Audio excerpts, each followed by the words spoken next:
Good morning, folks. Good afternoon, good evening, whichever part of the day you are, be it a good day, one hopes. My name is Robinder Sachdev. I'm the president of Imagindia Institute. Today, we have a fantastic panel to discuss about an issue which will have major bearings on geopolitics, economic development, and bottom line, development of, let's say, India or any of the nations involved. What we'll be talking about today is the impact of American elections on the Asian countries. How would the Asian countries react or act or calibrate their policies with respect to the new incoming administration? And the second step to that, how would that reaction impact or can be leveraged with India in terms of India's relations with the Asian countries, especially as India wants to and as India is engaging deeper under its Look East Act East policy. So how will the changing dynamics in America and the changing dynamics of Asia America impact the India Asia dynamics? So without much ado, what I'll do is that I'll invite in my eminent panelists with me who will bring their insights to the topic at hand. And meanwhile, folks who are watching this on Facebook Live or on YouTube, please come by, check by, put in your comments, and take advantage of these eminent minds as to your questions. We'll get the panelists to answer your questions also. So let me welcome our guests of today.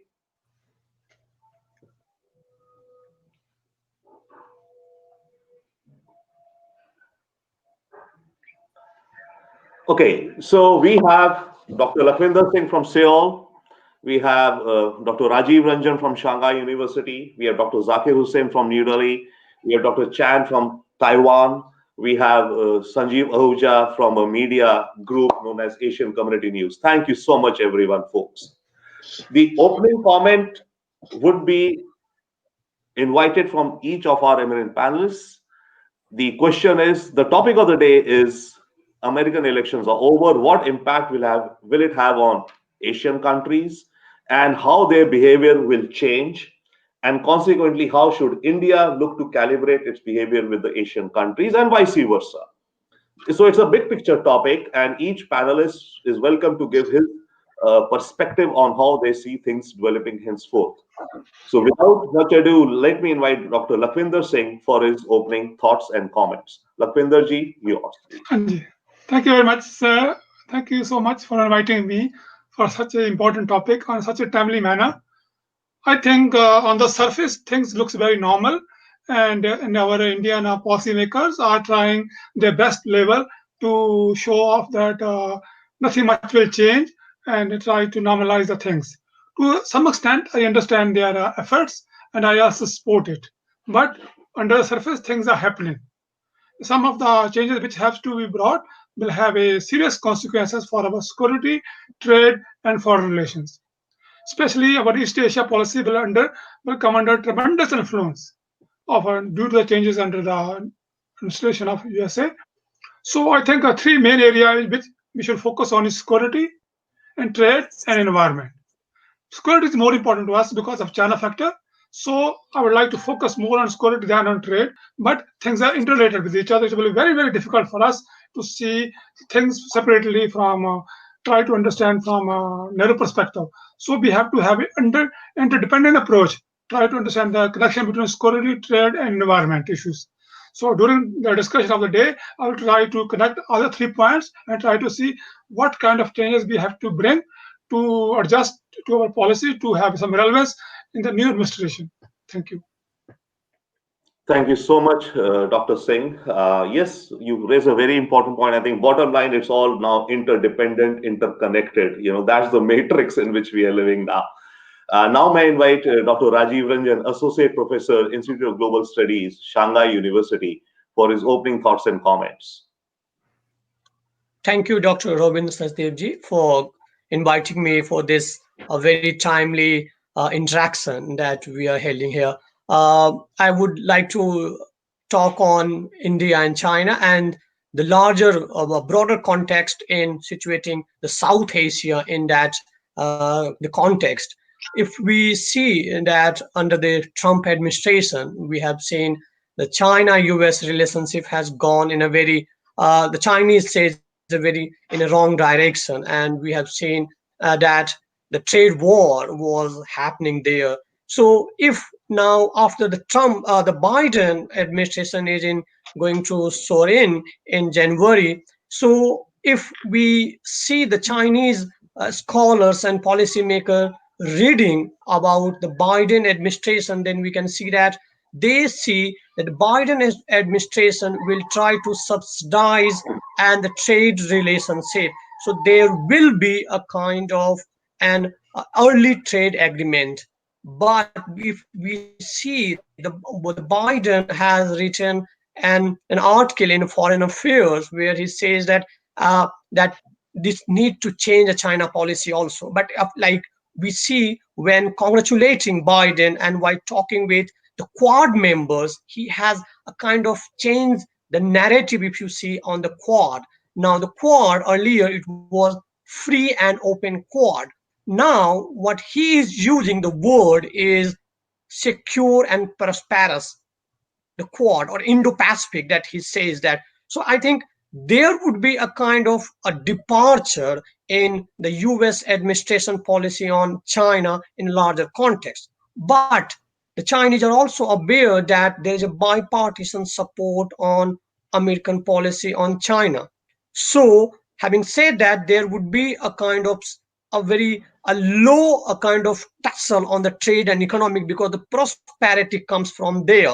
And now but there will be have a kind of a more uh, comprehensive and kind of like diplomatic maneuver to bring China to the fold, and there would be a much trouble in a kind of like what we have not seen in South China Sea, in Taiwan, and we have seen the Chinese like dealing with domestically on Xinjiang human right, because these are the issues which is very hard to the Democratic Party in US. So we will see a kind of what Professor Lakwinder Singh has said, that there would be a kind of convergence on interest in climate change and the in the trade, but there would be a kind of like more tussle on human rights and security and political ideology because and democratic values. So I would stop here. I would try to bring South Asia in that context in my latter responding to your question.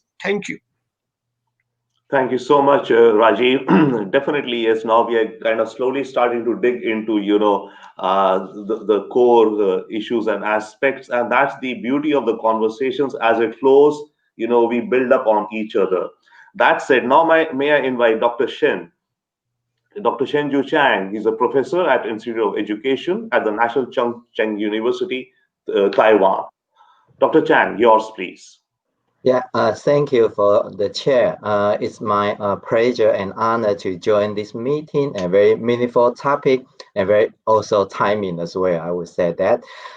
Because after the general election in American, I think everyone on this planet begin to ponder what is the new order of the world as a whole, because everybody think it will be a new world order emerging, or somehow it could be back to the old normal, because as we can sense that although Biden administration they won the general election, but however Trump also gained historical high vote, as we can see here. He got 73 million vote in total. I think it's about half of the voters in America. So in the context of that kinds of situation, so that means there's a quite serious division within the American, because they vote roughly equally for both sides, for Biden and Trump as well. But I also want to mention that China is a major player in the global orders. I can say it could be a uncertain factor for American and the world as a whole. But I can also talk about a little bit, I would say later, because of the dual track is happening in this world, particularly on political side or military side. It seems American and China go to the totally different direction, or even hostile position for each other. But on the other hand, it seems that the global warming issue or economic integration or culture integration issue, they also converge a little bit.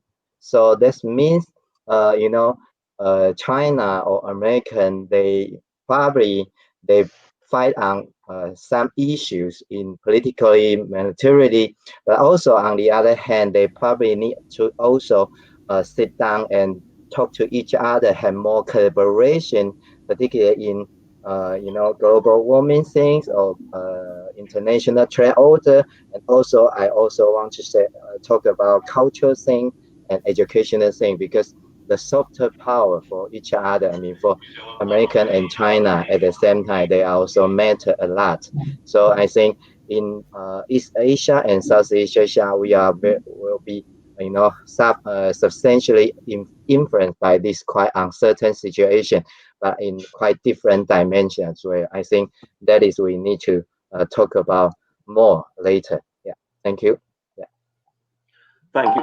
Thank you so much. I think, yes, some very interesting questions coming up. And also, you mentioned about culture, and given your background also in looking at education, because it's Mm, education, it shapes the mind of the future. yeah. And, be it in international affairs where we study, it shapes your worldview or even otherwise. So, I mean, how is the future shaping up? That is the question out there. Thank you so much, Dr. Chan.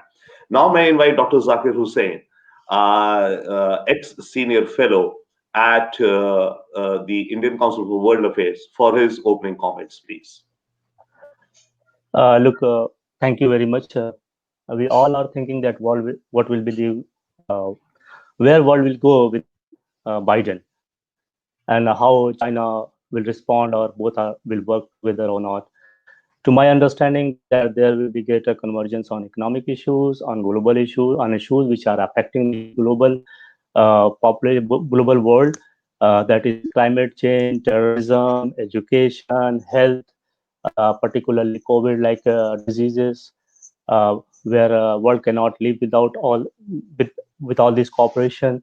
But on military and strategic issues, differences will continue. But here, I think that Biden will neither be Obama nor Trump. He has to devise a mid path, a different path, and that strategy is yet to evolve. And how, in what way he is going to do that, that is to be seen. But uh, uh, Democrats were also accepting Trump's view that China should not be given that much leverage to emerge as a challenger. So Biden will also be bound and pressed by that lobby that it should not give China a free hand or that much of leverage so it can emerge. I think that China is continuing its way, and now challenge is on US how it is going to uh, respond against China, as well as meeting the aspiration of the tense world, particularly with its allies. This is to be seen. To my understanding, Biden has a big burden on his back, and let us see. But with regard to our country policy, we are very clear and we are moving in the right direction. And I will discuss on this because we have a very strong leadership at the helm. Thank you. Thank you so much, Dr. Zakir Hussain. You mentioned two things which I would just like to point out. One is that you mentioned, the world, how it's all interlinked, and after COVID and all. In fact, our partner for this webinar today is a global campaign known as Live and Let Live Sans Frontiers. And their philosophy is that all countries, all people and environment have to live and let the other live with each other in a dynamic balance. That's one. And the second point that you raised about, how a Biden administration, see, Biden has some advantages in a way. Trump has shaken up the world so much that Biden can start to build it anew in a systematic manner. So that's a unique opportunity for Biden administration, I think, because Trump has totally shaken up things. So you can create anything now. If you create it in a methodic, scientific manner, it will be welcome. But that said, now may I invite our good colleague Sanjeev Ahuja for his opening thoughts and comment. He's the founder and editor of Foreign Affairs of the Asian Community News Network, a wire service. Thank you, Sanjeev. Yours, please. Thank you, Dr. Sachdev. I would like to start on a very positive note on the subject, which is very crucial, not only to the to our country but to the entire world. Uh, I find there's no reason to believe that Biden will break with the policy of previous U.S. president of having deeper, better ties with India. But like all presidents, he is likely to have his own style and nuances. However, the US foreign policy is going to be in sharp contrast to America's first approach. South Asia has become an interestingly important region for US policymakers, partly because of China's growing influence in the region. And recent RCEP signing ceremony has witnessed 15 nations, including ASEAN, and very interestingly, the Japan and South Korea, who have asked their companies to relocate from China to set up alternate global supply chains, have also signed the RCEP treaty on the invitation of China. South Asia is going to be the toughest terrain, I believe, for Biden, whether it is about withdrawing US troops from Afghanistan or countering China's growing influence in the region. So, India is likely to remain the main partner of the US in the region. Cooperation, Cooperation in defense and counterterrorism is likely to remain strong, I believe. And from India's point of view, sustaining pressure on cross border terrorism would be important. India's regional rivalry with China also shapes its relationship with the US, which itself pursues a combination of competition and cooperation with the rising global power. So, dealing with an assertive and even aggressive China will be the biggest foreign policy challenge for Biden, as it was for Trump. The US approach towards China is likely to be one of these simultaneous containments and engagement. Thank you. Thank you so much, Sanjeev. I think between the opening comments of everyone, there's a mine of treasure and thoughts which we can dig into, and so much, context can be developed. Thank you so much, Sanjeev.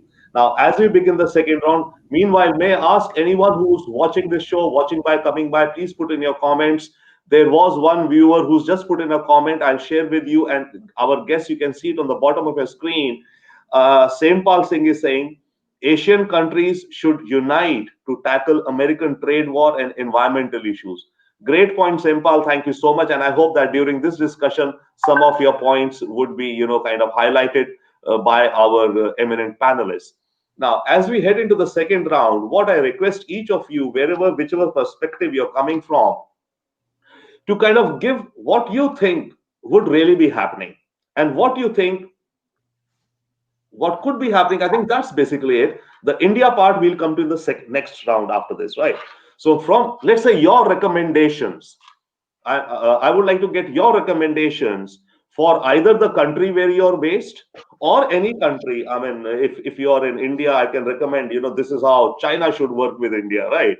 Or if you're in Seoul, you can mention how Taiwan should work with US or whichever. So pick any strand that you want to pick in this round. Now, that said, yes, as far as America is concerned, there is a general overall consensus in America which has built up, which sees China as an issue. I would say it this way, that while earlier America was thinking to delay the rise of China, that okay, China would be number one in sometime economic military power. Over the past 6 months or a year, especially after COVID, the sentiment in America has somewhat changed to not only delay, but deny the rise of China. Now, I mean, kind of not letting Huawei, other technology, because America is now suddenly, in a sense, woken up and feels that if this were to become a reality in 20 years, America doesn't want that. So that would be a real tussle and a tension, that earlier thinking to delay, okay, fine, a managed quote unquote rise of China, coexistence. But now if America comes down to, view of denying, that will really, rile up things, I would think, because it's like one empire setting, the next empire has to come up maybe, or whichever way, whatever the matrix. So that being said, May I invite Dr. Lakhvinder Singh for your again observations, comments, recommendations. Let's keep India out of it for the time being. Obviously, it will come in, but one round will come specifically with respect to India. So, Lakhvinder ji, Okay, all yours. thank you. As I said in my opening remarks, I don't want to sound alarming, but I cannot afford to belittle the situation we are in. I have said in my many writing in the recent past that situation is very grim. And as you know, as soon as Biden was elected president, Japanese immediately agreed to sign RCEP. And with that, the whole chain reaction started. So implication, it means the Japanese have given up on TPP. But does it mean that China, Japanese, and Koreans have accepted economic view of China? So this chain reaction will lead to many larger consequences in the region. But many of my Indian friends try to ignore and belittle it. But I think we cannot do justice and serve our country if we try to belittle what is happening. So at our level, we have to accept the gravity of the situation and accept the dangers we are in. This economic partnership with China will the whole region will integrate with China under the Chinese leadership, and that will create a lot of wealth for China. You have to understand what kind of economic power and political powers will China will have. So there's a limit to which we can pretend the situation is normal, the situation is okay, that we don't need to worry. If you do that, we are doing injustice to our country and not serving our country. So far, many people in India are we try to calm down the situation. I don't want to alarm, but at the same time, how can we ignore what is happening? Our whole central policy quad were based on the cooperation with the USA, but now USA under the new administration will definitely dot down India. It will not occupy central place. So where will our security policy will go? Whole quad will collapse now. I don't want to alarm, but still, I'm seriously concerned about our security policy and seriously concerned about our trade policy. Situation is very grim, very grim. I don't know how I can say it, but we cannot afford to be lazy on this issue. Sometimes, just to please our policy makers, our diplomats, our officials, we try to say, "Oh, everything's okay. Biden will not change much." Everything's already changed. Japanese have agreed to join China-led economic bloc, and that will have terrible consequences for all of us. So my point is that whatever happen now will happen serious. Will have a serious consequence not only for India but for the whole region. And we should not belittle it. At our level, let the politicians belittle it. Let the ambassadors, diplomats belittle it. How can we do that? We know the data. We know the figures. What is happening? What kind of wealth it will produce for China? So Biden elections have already started a chain reaction. As soon as Biden was elected, Japanese immediately agreed to sign the RCP. So the whole process has started. Now, how can you say Japanese will support our Quad process when they are doing dancing with economically with China? No, you cannot do that because under this agreement, excessive technology transfer will happen to China. Chinese companies will have a excessive access to the technology in China and Korea everywhere. So all the gap which was there, technology gap with the Chinese company will be narrowed down. So it's a matter of time before Chinese companies buy everything in the region. Korean company, Chinese company will assess together. So try to think deep and try to understand the consequences of this power shift. This is very serious. This is very serious. Just try to, because we work for something, we try to belittle. No, but it's not a small thing. What's happening? It's a very dangerous situation. So I want to say, we have to get real. We have to get real to some extent. We have to calm down, but at the same time, we have to get real to accept the danger we are in. India is being pushed back. Atmanirbhar is a kind of acceptance of our defeat that we cannot compete in open competition. It's not a good concept, and our quad without US is nothing. Not everybody say that USA will not centralize India. It will draw down India. So, but where we will go now? Thank you so much. Policy has collapsed. Our trade policy has collapsed. Thank you. Sure. Thank you so much, Dr. Lakhvinder Singh. I think the second round has started off with real shaking up. And as Dr. Singh says, let's get real. Okay, guys, so let us get real. And that's what we hope. And by the way, thank you for several of our viewers who are watching the show. We've had some comments as we are going on. You can see the comments at the bottom of the screen. Abhishek Kumar is saying that what would be the effect on Korean Peninsula after Biden, as he has been called bit China friendly. That will come back to Lakhvinder maybe a bit later, or any of the ones effect on the Korean Peninsula of the Biden election. Then we have Gurdeep Chawla from California. She is saying, great discussion. Thank you, Gurdeep, for listening in. Please put in any questions you have. We have eminent, fantastic panelists out here, and we will definitely try to take up your questions and your thoughts. Now, that being said, okay, so now Dr. Rajiv Ranjan, get real. So, what are your thoughts? Of course, we are all real and we are genuinely sharing what we think here.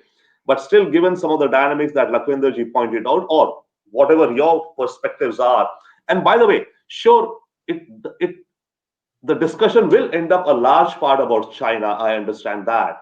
But the point is that we are talking Asia, and secondly, we'll come to India. But it seems that all players in Asia or the world are trying to play the jigsaw with China. So I think that's a reality to get real that we have. So now you being in China, teaching there, also in a specialist itself. So what is your view on how things are shaping up, and what recommendations you would have, let's say, for China itself? Thank you, Dr. Robinderji. As you said that in US it's already delay and denial. So like delay, well, like what it started with Obama administration when it came to power and it started rebalancing to the Asia. And so now under the Trump, it was a kind of like that formulated into a denial. Now, the Chinese are very much aware of this delay and denial, that what the US policymaker is doing. But if we see that the delay and denial in US foreign policy, then we have to also keep in mind that the US and China, like China is a rising power where the US is an existing hegemon. We can say that. So the Graham Allison, who he wrote a book on this U.S. China are destined to war and the Thucydides trap. Now he says that after this Biden administration, there is a less chances that China and U.S. will enter into a cold war. That we were saying that we like a lot of scholars were predicting that China and U.S. is going to enter into a new cold war. Now, the Graham Allison, he believes that because of the Biden administration, that process will slow down.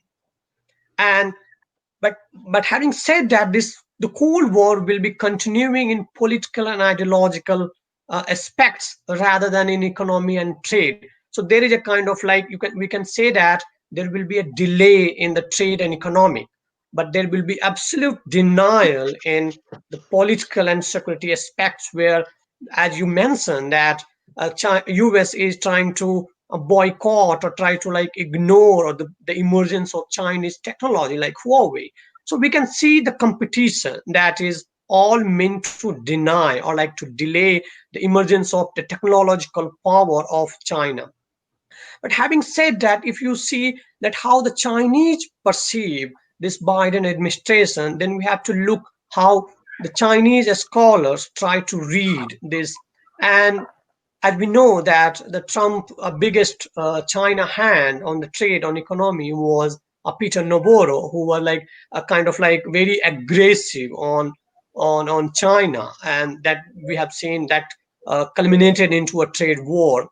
Now, the Chinese scholar and policymaker believe that because of the Trump is an establishment man, you can say that, and then he brings his own knowledge and he has own set of elites that will help him to formulate the China policy. He has a kind of like a very good experienced China hand, like we have seen the Kurt Campbell and Jack Sullivan, who jointly wrote an article in Foreign Affairs where he says that the basic structure of the US-China relationship will be continued to confrontational. That will be the confrontation will be the defining feature.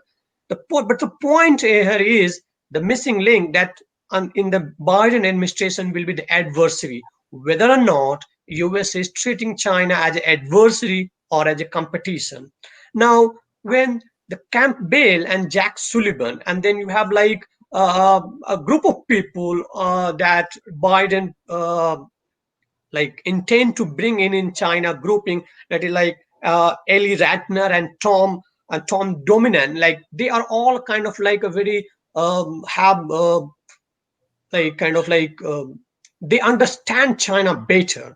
They know the China, they know how Chinese operate in foreign policy. So the Chinese scholar believe that by having this kind of China policy group under the Biden administration, that will bring a kind of like more complicated and nuance to the US policy that we were lacking under the Trump administration, that we're more a kind of like rhetoric and more aggressive in tone rather than on substance.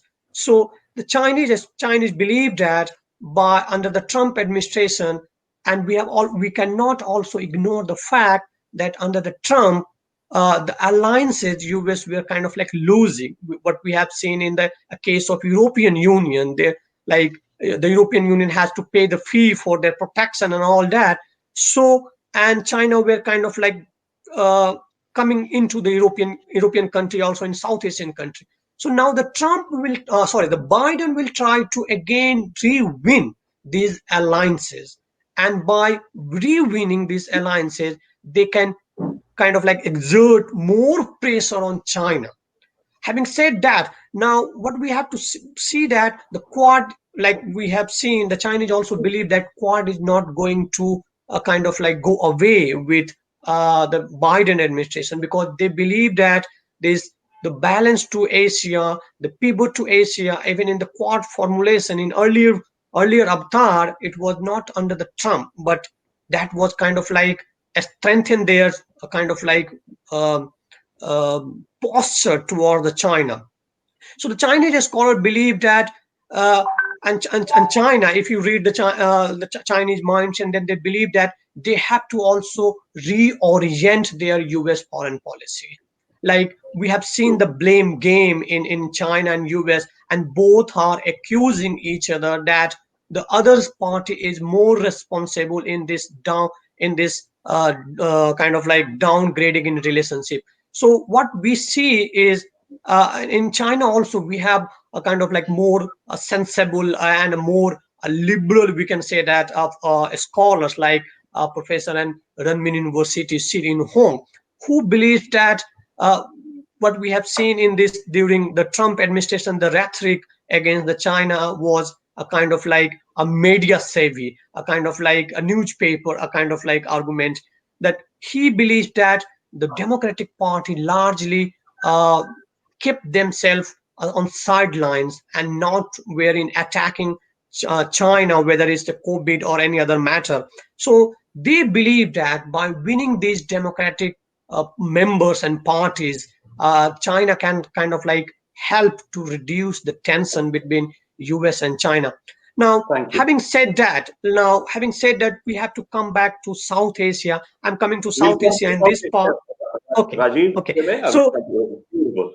okay, So, so I think there will be a kind of like twin strategy by Chinese scholar, where they will try to minimize the frictions in trade and economy, so that this globalization, what we have seen during this supply chain under this COVID pandemic that was under attack.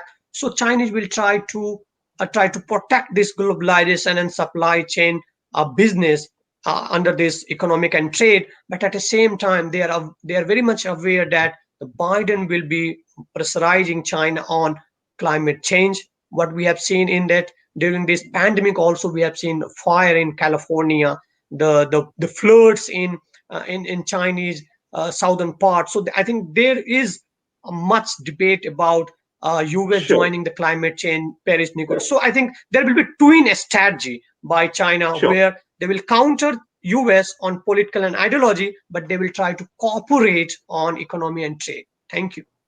Thank you so much, Rajiv. I didn't mean to, but we go round by round, and the South Asia we reserve for a special round, which is our all passion. Thank you. Thank you so much for your wonderful thoughts. I'll just say a quick few things.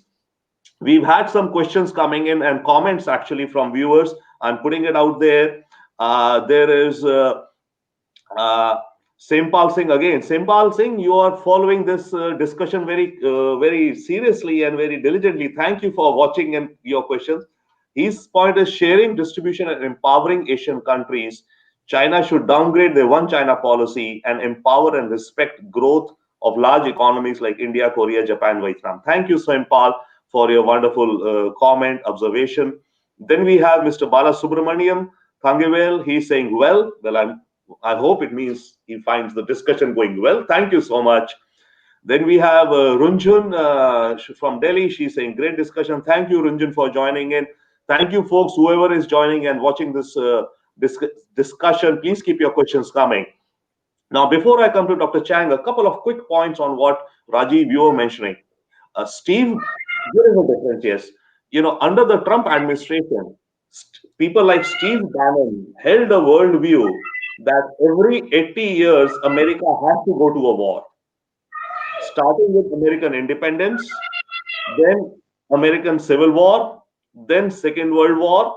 So now, in the 2020s or 2025, America has to go to a war in order to keep its perfection going forward.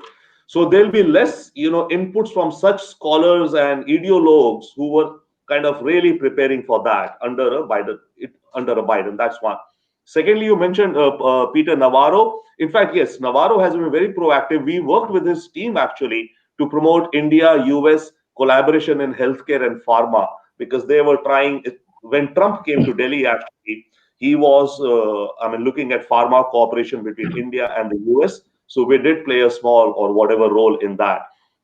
So that being said, now may I invite Dr. Chang for his comments, observations of the topic as we are progressing.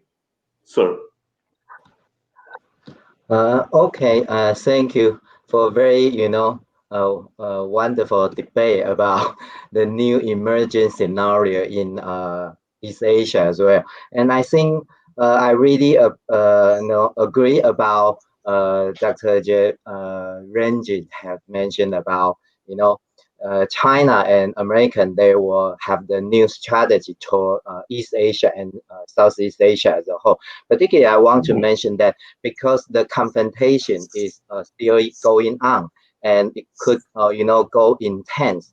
But because you know that although American really try to delay or deny the rise of the China, but for most of the Asian people, I think they probably feel that a rising China seems to be, inevitable. So that means that it becomes a chance as well. But at the same time, I can understand that it also a very huge threat as well in the region because they don't really have a full trust on China in every dimension. So based on that kinds of conviction, so I really believe the current, East Asia country, particularly like Japan or Korea, as our previous discussion already said, that they choose some, major topic to collaborate with China as well, because particularly for RCE, RCEP, because that is about the economic benefit. This is because of the chance earning money from the China. So for many other, East Asia country or South Asia country, they tend to, think that is the opportunity, although they also see some threat at the same time. But because of that, dilemma at the same time, so I think gradually for the next 4 years, for Japan, Korea, and Southeast Asia country, they tend to choose some selected issue collaborating with China, particularly economic one, and also some, cultural issues or educational issue. They think that is the good way to keep a very substantial linkage with this growing power in East Asia. And by doing that, they also, I think, although Americans still have very strong power in East Asia, they just have certain power about ideological or political leadership for this East Asia country, particularly And I want to say that, as you can see, that Taiwan or other small country in this region probably will be more vulnerable to that kinds of confrontation between China and American. I want to say that, our host asked us that, how about Taiwan response to this issue? I can say because our current government is quite pro-independent, so I think America really purposely use that kinds of political climate inside this island to against China. So you can see that the current ruling party, they adopt quite, unfriendly policy toward China in every dimension. I mean, from Taiwanese dimension. But I will also say that for other East Asia country or Southeast Asia country, they probably tend to adopt more diverse and complicated, strategy to deal with different issues for the next 4 years. Otherwise, they probably have very difficulty, in balancing that kinds of, complicated situation. So I want to say that mothering through would be a more appropriate term to describe for other Asian countries to look at the new scenario in East Asia as a whole. Otherwise, I think it's for them quite difficult to survive in this two superpower economically and politically. So I think that is my response to the question too. Thank you. Yeah. Thank you so much, Dr. Chang. I'll have a follow-up question with you right now, but in the meanwhile, just to kind of share the comments coming from viewers, one viewer, Abhishek Kumar, he's saying, and also respected fellow members, what would be the relevance of Quad? Will it continue the way it is, or will their activities tone down because of Biden? Abhishek, maybe you joined. I think Lakhvinder has mentioned to it very strongly, and in the next round, maybe he can focus on it a little bit more. Lakhvinder's view is that the Quad will be downgraded, and he has some very clear-cut views on that. He will share with you. Please stick on. Then we have Tanveer Khan. Tanveer is saying, playing in the US foreign policy of containing China, if not India entrapping herself and serving American interests, losing her sphere of influence on its own background, as US has not performed well in South Asian context. Mm. It is giving more benches for China to explore. Questions to Mm. all panelists. I would like to hear from both sides. Thank you so much, Tanveer. A great question, and I think somewhere or the other, this question would be very much, addressed by our panelists. Now, I had a quick follow-up with Dr. Chang. You specialize in, culture and education and leadership and management areas also. So, how do you see? I mean, because bottom line is that it's about education and culture. So, as you're saying, if the narrative builds up or as the narrative is building up that this is the way China would be, and this is the way other countries have to, engage with it. And you pointed out that each country would perhaps pick up some specific areas of cooperating with China and trying to balance the others, right? So what is your sense in how will this shape? I mean, the big picture I wanted to get to, but we will not have enough time, is how will it shape the culture of political leadership towards a response, right? But if you can address the big picture question in a minute or so, and then I move on to our next speaker, please. I think quite stronger One China policy is quite influential, and I also believe China really purpose to explore their cultural spirituality. I mean, their quite elegant culture to other countries in Asia, wider Asia as a region. So I think they purposely want to use soft power to really, as a quite positive image for other countries, try to lead the region as a whole.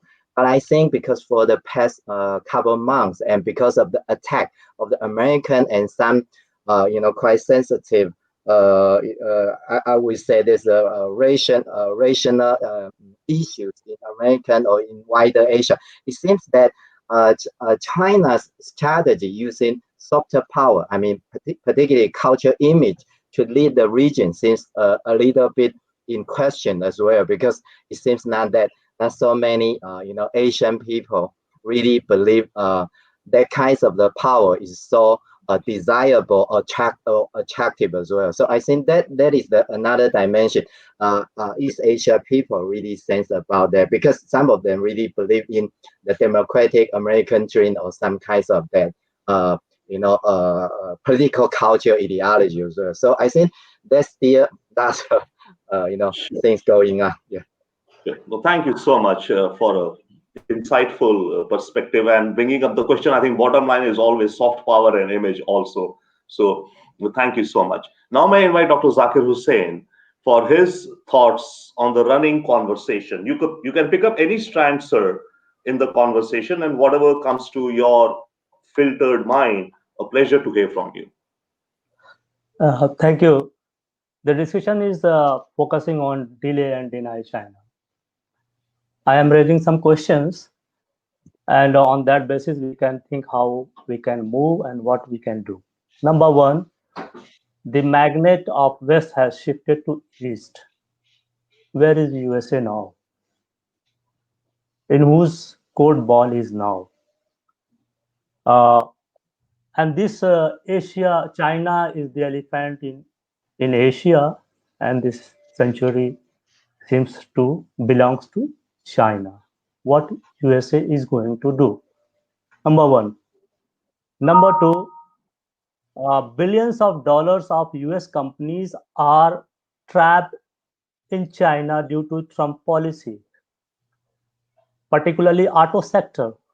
Whether Biden will be in position to deny those benefits or release some economic pressure on China and get these country companies back their wealth. And if it releases and if denies China from economic benefit, where these companies will go, where they can come to India, of course, but where they will find the market of their products. We don't have purchasing power.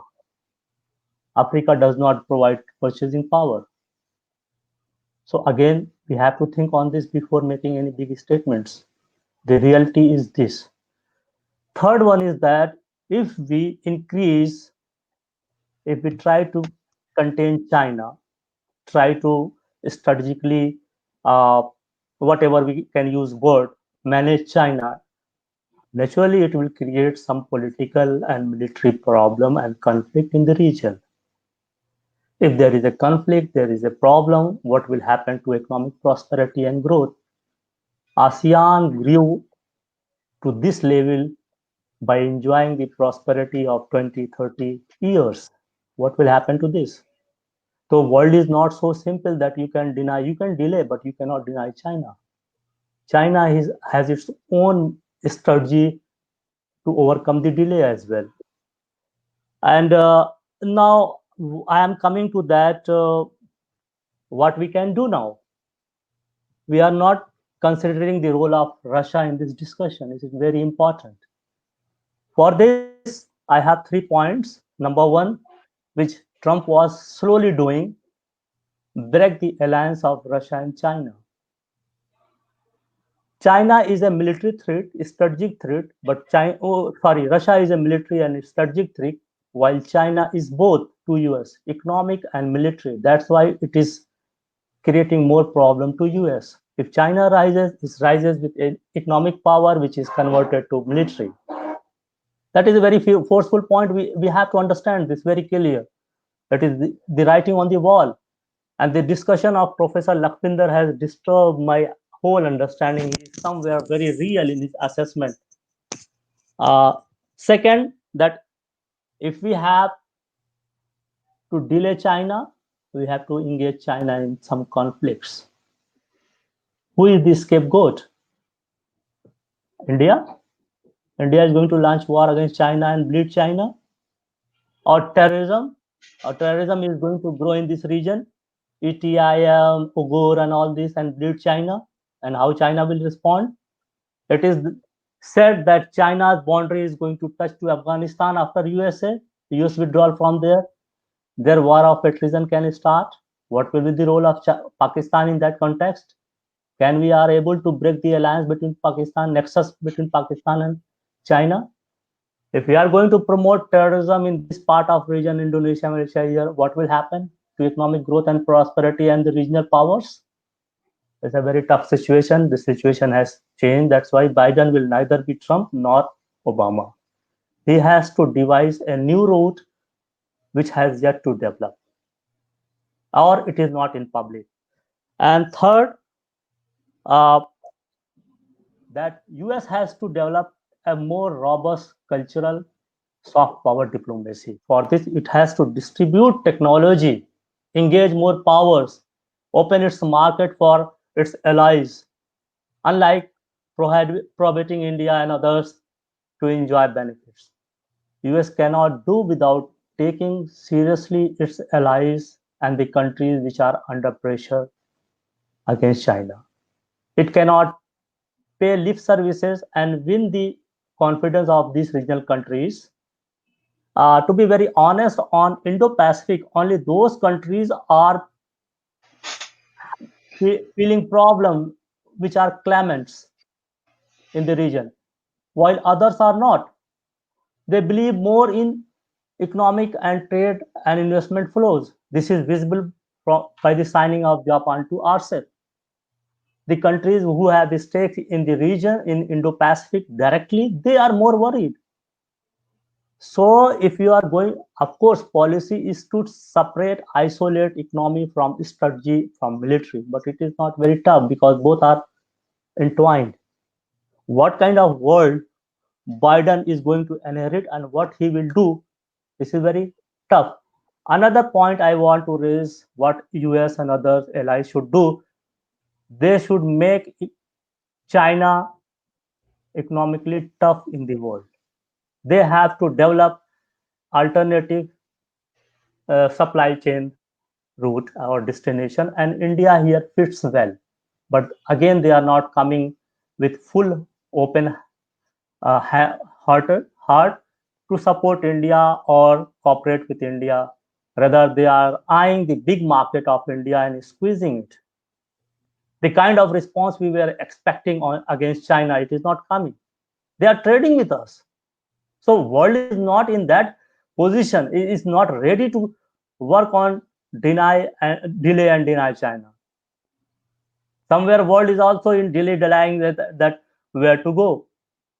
RCEP, the signing of RCEP is a clear indication. It has, to my understanding, I may be overreading it, but to greater extent, this has shown the petty interest of nationalism, securing the bread and butter of their own citizens, than going with the world order. What America alone can do. It's the biggest market for arms and Middle East. Middle East is already in a, we cannot say where it will go, which was supporting US from oil to money money. All the money were deposited, interest-free money were deposited in US banks. Now America is emerging as a big contender in energy market that has disturbed the Gulf rich Gulf countries. So the world is not so easy for Biden, but what I feel, and we are thankful, and our expectation can go to some extent to the American population that they have given a chance to a person who can uh, reduce some tensions and bring some world order where we can sit and negotiate. Thank you, sir. Thank you so much, Dr. Hussain. You raised some beautiful points, fantastic questions, and some observations. Thank you so much. I'll just pick 2 points from what you're saying. Absolutely, yes. Biden is, of course, not Trump, and Biden is not Obama. Biden, I think, has a huge advantage. He can play a game changer, you see, because given what he's inheriting, Trump has been doing such things which are so remarkable. Whatever Biden does now, if it is in a planned out, strategic, thoughtful manner, I think in any case the world will has to learn to live with it, live and let live with it, kind of a thing. So Biden has a huge opportunity to completely game change. And I was talking to some people who are in the transition team of the Biden Harris. Last night only we were doing a discussion with some of them. And these were some thoughts out there also amongst the transition member team who are right now, working to figure out the appointments down the line. So there's obviously a lot of foreign policy thinking going on in the Biden-Harris transition team itself. That being said, now may I invite Sanjeev for his thoughts and observations on this. And just to kind of let you know, after this round, we will go into one round on India specific, and then we'll have one round of closing also, right? And the advantage of a Facebook Live is that we have time at our disposal, unless broadband drops, for any of us. I keep praying when doing these shows, man, that my broadband please not drop. Other than that, it's up to flexibility of our esteemed guests. If you have time and all, we have started about 90 minutes, so we have done about 1 hour so far. So we have 30 more minutes in any case, and happy to keep the conversation going. Meanwhile, we do have another comment from some viewers. Yeah, again, thank you so much for watching, Mr. Balasubramaniam. Yeah, he's right. He's saying Biden has long-standing political experiences. Of course, yes. Biden has been in the Senate Foreign Relations Committee. He's been a senator for a long while. He's been in the Senate Foreign Affairs Committee, and of course, he has been a vice president for 8 years. He has an absolute. But the advantage he has is that his experience so far has been traditional statecraft. Trump has shaken up things. So what Biden can do is rebuild some pieces with traditional statecraft also mixed in. So that's the opportunity I think most of all of our speakers here are mentioning. Now that said, Sanjeev, may I invite you for your thoughts, please, and observations? And as an eminent, journalist, reporter, editor, and interviewing and talking with so many folks, you are also in the trenches. I would think you have a very good, sense of what some narratives are going. So, what is your observation, analysis of the developing conversation? All yours. Thank you, Dr. Sachdev. As you know, like our focus is Indo-Asian affairs primarily. I'm really agreeing with Dr. Hussain, like who brought in the issue of Russia in it. So it's the as per new permutation combinations which are evolving post U.S. elections, it is not only between US and China only, which the world is really looking at. It is also between US, it's between India and China also, and ASEAN. So it is like, for example, uh, for us in India, there are two foreign policy related issues which are of great concern and interest. And we should not really forget that the Iran is also going to play a very major role. As Trump had a different perspective towards Iran, and there were reports that he was just about to launch attack on Iran, which has been averted after his defeat. So the world is heaving a sigh of relief after that. So the element of Iran and the Middle East is also going to be a very, very crucial thing to really look at and ponder over. So for the world, the equation between United States and China may be the relationship of the greatest consequences. The most consequential relationship is not with the US, as is sometimes claimed, but one with China. What happens in greater West Asia will always remain, of course, a concern to us since we have a huge stake in that region. But those interests will not be affected one way or the other by who lives in the White House. So, like signing RCEP treaty by Japan and Korea recently very well indicates and admits the rise and unstoppable China. So we have to look into those things very, very carefully. Russia is also equally important. ASEAN countries, though small in size, in volume, they are also very important. So that is my submission on this. Thank you. Thank you so much, Sanjeev. Yeah, absolutely, yes. And thank you, guests and audiences who are watching this show. There's a comment from Tanveer Khan. He was saying that I think we should take things in a structural sense rather than how Biden will take all these. It is the structures which will compel him to do. Thank you so much, Tanveer, for your comment and observation. And I hope that the conversation which is happening now helps you kind of uh, relate to some of the concerns which are out there. Now, that being said, we come now to our next round of discussions. May I invite Lakhvinder Singh for his observations, comments on the conversation which is building up. And this round, let's kind of focus now more on India and India's relations, or India's look east, act east policy, and India's relations with the Asian countries. Fair enough, as you know, Dr. Zakir Hussain mentioned, as Sanjeev mentioned, as I think all of us understand. I mean, Russia element, and a beautiful point that Russia is perceived as a military strategic threat, but not economic, whereas China is both to America. So that will, change the dynamics. And of course, also West Asia and how, relations develop there. And a point which Zakir Hussain raised, that how does the world think that it will contain or lead the rise of China? Will it be wars? Will it be via terrorism? Will it be via economic, subventions or whatever disruptions? But that all aside, this round, let us focus on India and relation of India with East Asian countries, or vice versa, East Asian countries, their relation with India. What do they see in India? Why should they see? And what extent would they look at with respect to India in the new environment? Lakwinder all yours. Okay, thank you. I would like to start. Our look east policy has two components: trade component and security component. First it was trade component, later it was security component was also added.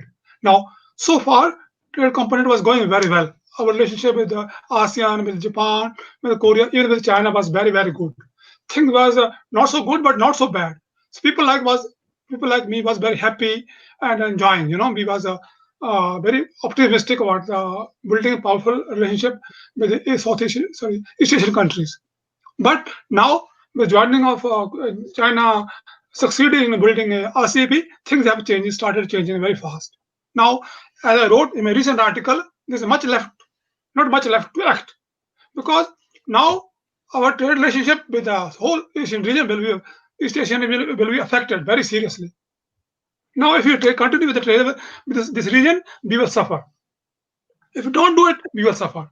If we do it, a lot of Chinese goods and other cheap products will enter Indian market. Our industry will be ruined without getting any benefit in return. Do you understand? Such is very grim. Economically, our relationship cannot continue as it is. Now we have to rethink our economic partnership with the region.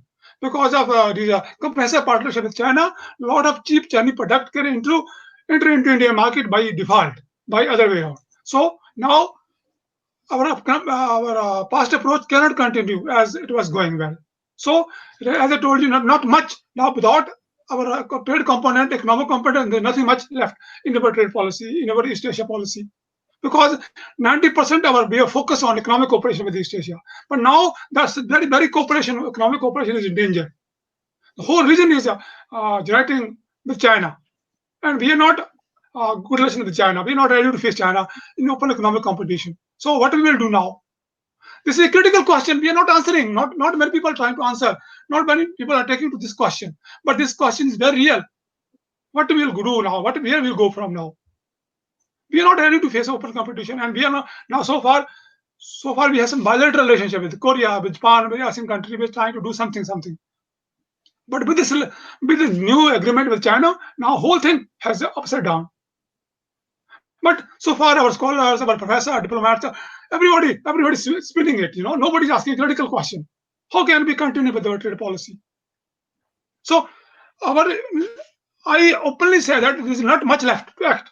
Now, we are in a serious situation, very, very serious economically. So we have failed to use our leverage in East Asian region, and we have to accept our failure. Now, coming back to the security, see, same thing is happening with the security. Knowingly, unknowingly, we put ourselves in the center of the Quad process. USA lured us, and we took the bite. Now, USA drying down India. Now, here will go down. Now, without USA supporting us, as it used to do now, where will go now? About security policy. Now, Australia, Japan, and Korea giving pre-assessed their technology to China. Whole idea of building a Quad was building a solid partnership with these countries. But now these countries are aligned with China. What does security mean? It's meaningless. It may remain on paper that our diplomats, our politicians may keep saying that Quad is successful, it will work, it will work. But on the ground, it will not work. How can you do the same things? The security cooperation is part of the economic cooperation, technology cooperation. The Chinese Americans and Chinese, Koreans, and Japanese are going to share that technology. Australia is going to be part of that pact. So who's left with us? So our scholars are not ready to ask this question. It will have serious implications, serious implications for our security policy and for our. So recently I wrote a piece. I said there's nothing much left now. We have to accept. I'm saying that we have lost or we are losing now. So all we hope now is a bilateral cooperation. We can have some strengthen our relationship with Korea, Japan, a real country bilaterally, as much as possible. But somehow our diplomats are not ready. I mean, Korea, I'm trying to push stronger partnership with Korea, but our diplomats just doing a lip service. They're not ready to lift a finger. Our relationship with Korea is not good, but not good. Our partnership, economic partnership, is not good. Even though bilateral cooperation, one-to-one cooperation is the only hope now. We cannot have free trade agreement with the region. No possible. We cannot have a defense alliance with the region. Our hope is only bilateral cooperation. But our diplomats are not ready to lift a finger. In Korea, situation is very grim. Our cooperation with Korea has collapsed. They used to call me father of India-Korea strategic cooperation. But I'm not happy. I'm crying. Everything is missing. Everything is slipping down. Defense cooperation was a key cooperation, but it has been overtaken by defense contractors. Whole concept has been upside down. Now, my suggestion today is that forget about free trade agreements. Forget about Quad. Let's focus on bilateral cooperations. Korea, I'm in Korea. I'm ready to lead. I'm ready to lead from Korea. But we have to focus, and our diplomats, our policymakers have to accept bilateral cooperation is the only option, only cooperation. And for that, we have to build a relationship one by one. For that, we have to accept the ground reality. But somehow, no lip service, no service. Our relationship with Korea is very, very low. Our target is $50 billion trade, but I hopefully challenge that target. We will not reach even $30 billion, $35 billion. So many hindrances there. So my proposal is that let us start looking into case by case. In case of Korea, we should start looking what is hindering the relationship. Why the relationship is not growing so fast? Forget about the comprehensive partnerships, bilateral cooperations. Bilateral cooperation is the only hope now. For that, we have to get real one-to-one. Japan, India, Korea, India, ASEAN, India. Then slowly we can talk about comprehensive partnership. So we have to have a new strategy. I am proposing bilateral strategy. Then first we build a bilateral partnership. Then we unite into a major regional cooperation. China, I said, my friend Jakarta said, China cannot be denied. You can delay it by here and there, but China is a reality.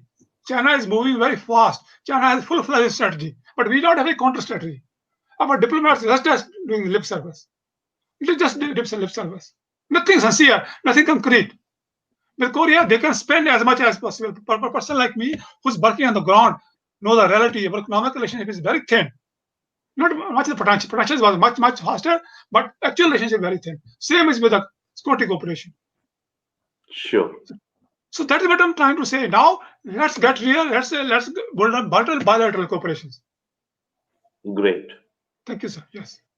Thank you so much, Dr. Lakwinder Singh. I think you raised some very, very clear points. And yeah, sure. I hope the whole, things are getting real and a reality check is hitting everyone.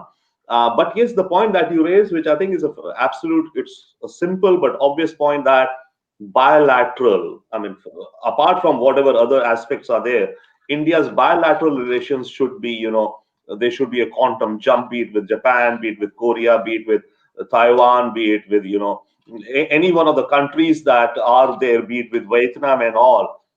Because bilateral, in any case, is the first piece, right?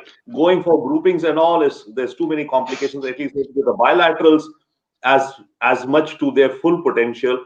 And I understand your disappointment, as you're saying, with respect to Korea. Fair enough. A lot has been done, but yes, you're right. A lot more can be done. In the same sense, even between US and India, We have about $150 billion of trade. The aspiration is $500 billion trade we are all looking at of this thing. Now, how soon would that come? Sure, it's a target out there, but we should work towards it as soon as fast as possible. Now, that being said, thank you so much, Lakwinder. Now, we have another comment from a viewer, Bala Subramaniam. I want to answer two questions which was asked regarding Korean unification. Can I answer it? Okay, so if you can quickly, please. Meanwhile, let me just Okay, put up a okay. So comment. one of the question was that what is the effect on Biden's election on Korea? Yeah, sure. I You can think quickly answer that. yeah, I will answer in 1 minute. Okay. I think it will have positive effect as well as negative. Positive is that Biden, like Trump, will not ask so much money from Korea. So because of the pressure from the Trump, alliance was under serious stress. That part is relieved. Koreans are not relieved now that nobody will be asking $5 billion per year. So to some extent, the relationship between South Korea and USA will improve. But as far as peace unification is concerned, I don't think Biden is going to pay that much attention on the unification issues. So unification part will suffer, security part will suffer, but bilateral relationship with USA and Korea will improve. So it is complicated. Package is very difficult to make. Security side, peace unification, will suffer, but bilateral relationship with USA and Korea is bound to improve now. Second, the question was regarding the Quad, but I think a Quad, as it was being perceived by our policymakers, has collapsed. There's no united front against China anymore. Japan, Korea, and Japan, USA, and Australia, India, that has collapsed.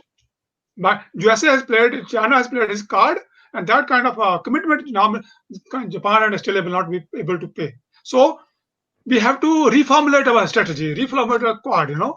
So we have to rethink what should we do now, the given situation, and downgrade of Korea, downgrade of India from by USA policymaker need a new framework, new strategy. We have to have a new approach to our security policy. Squad as being promoted by Trump has become defunct, Mhm. according to my view.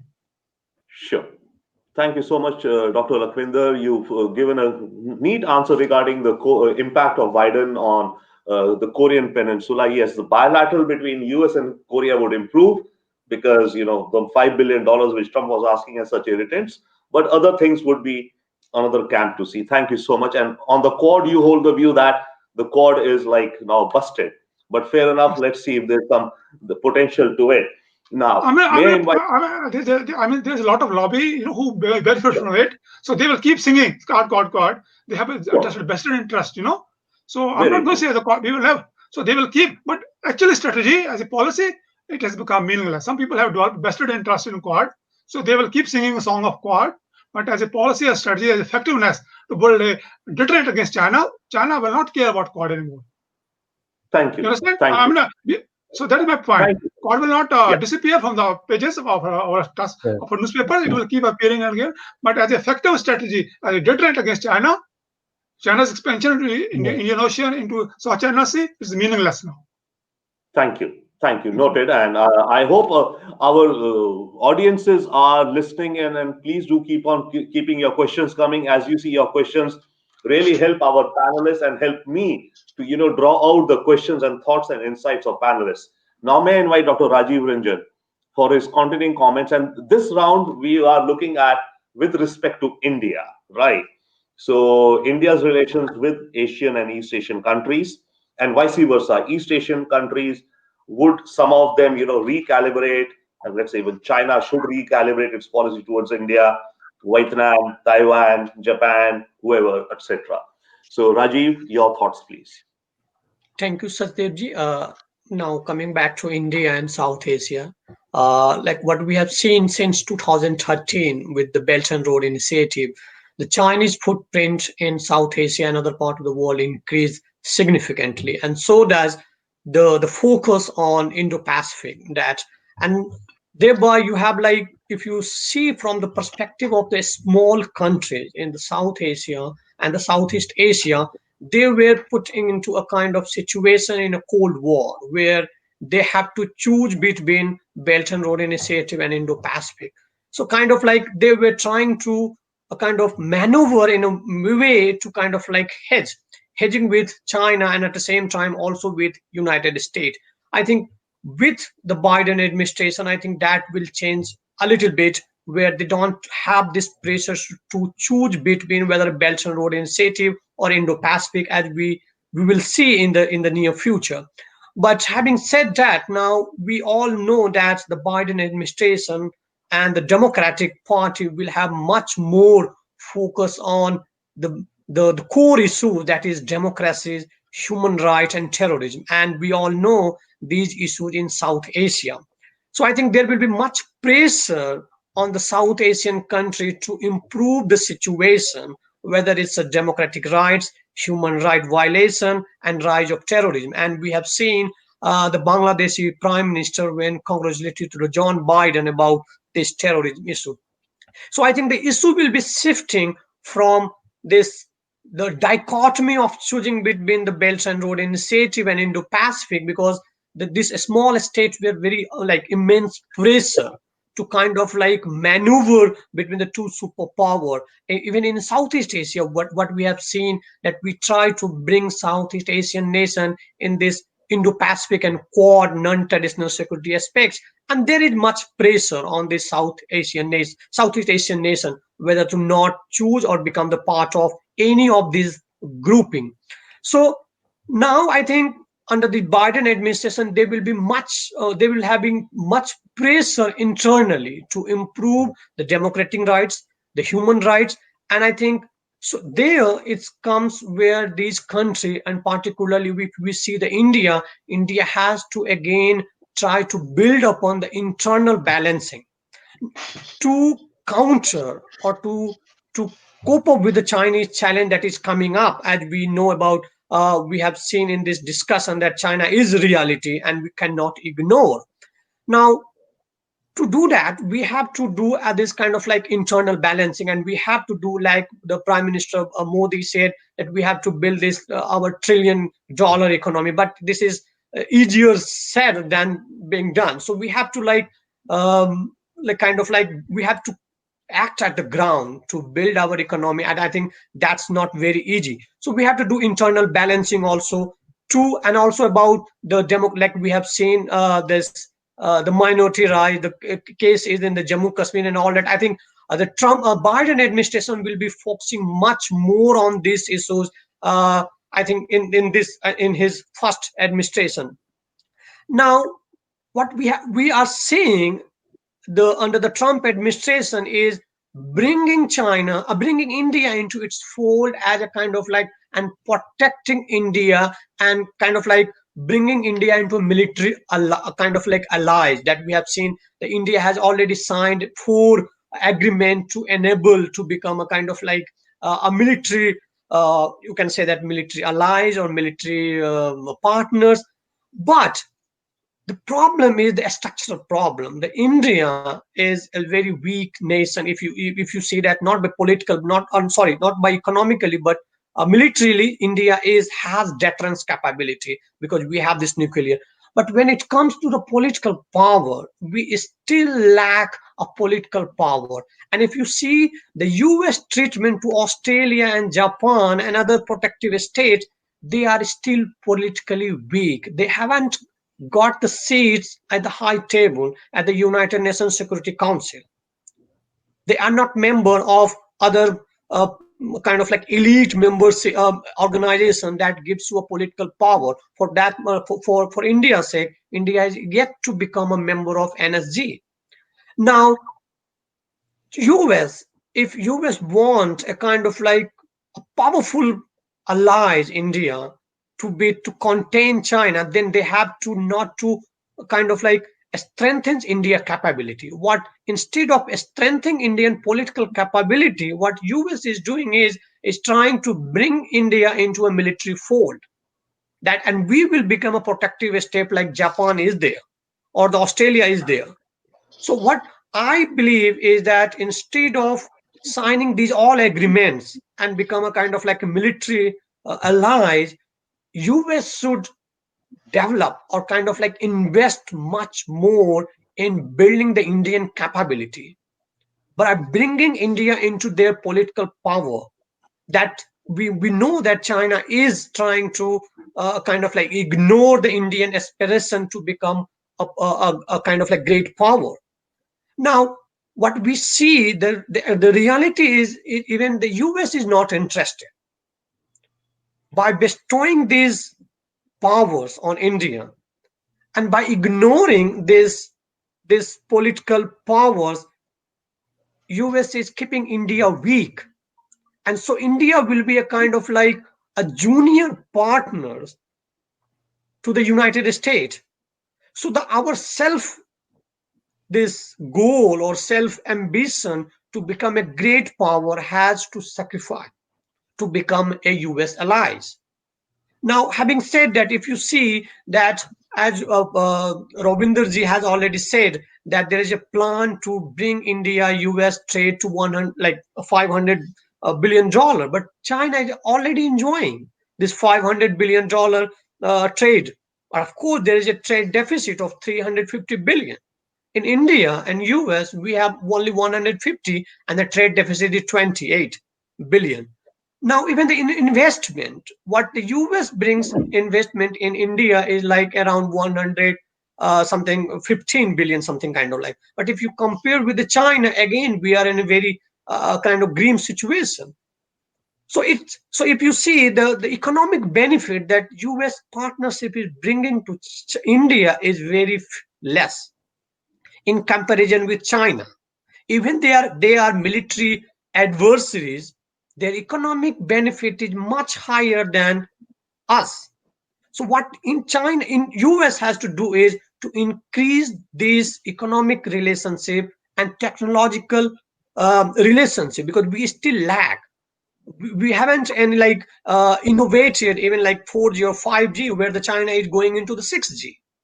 So what we have to US has to do, US has to invest in improving Indian infrastructure and a structural capability rather than just providing a military umbrella. I think that is not going Thank to you. help India in a long run.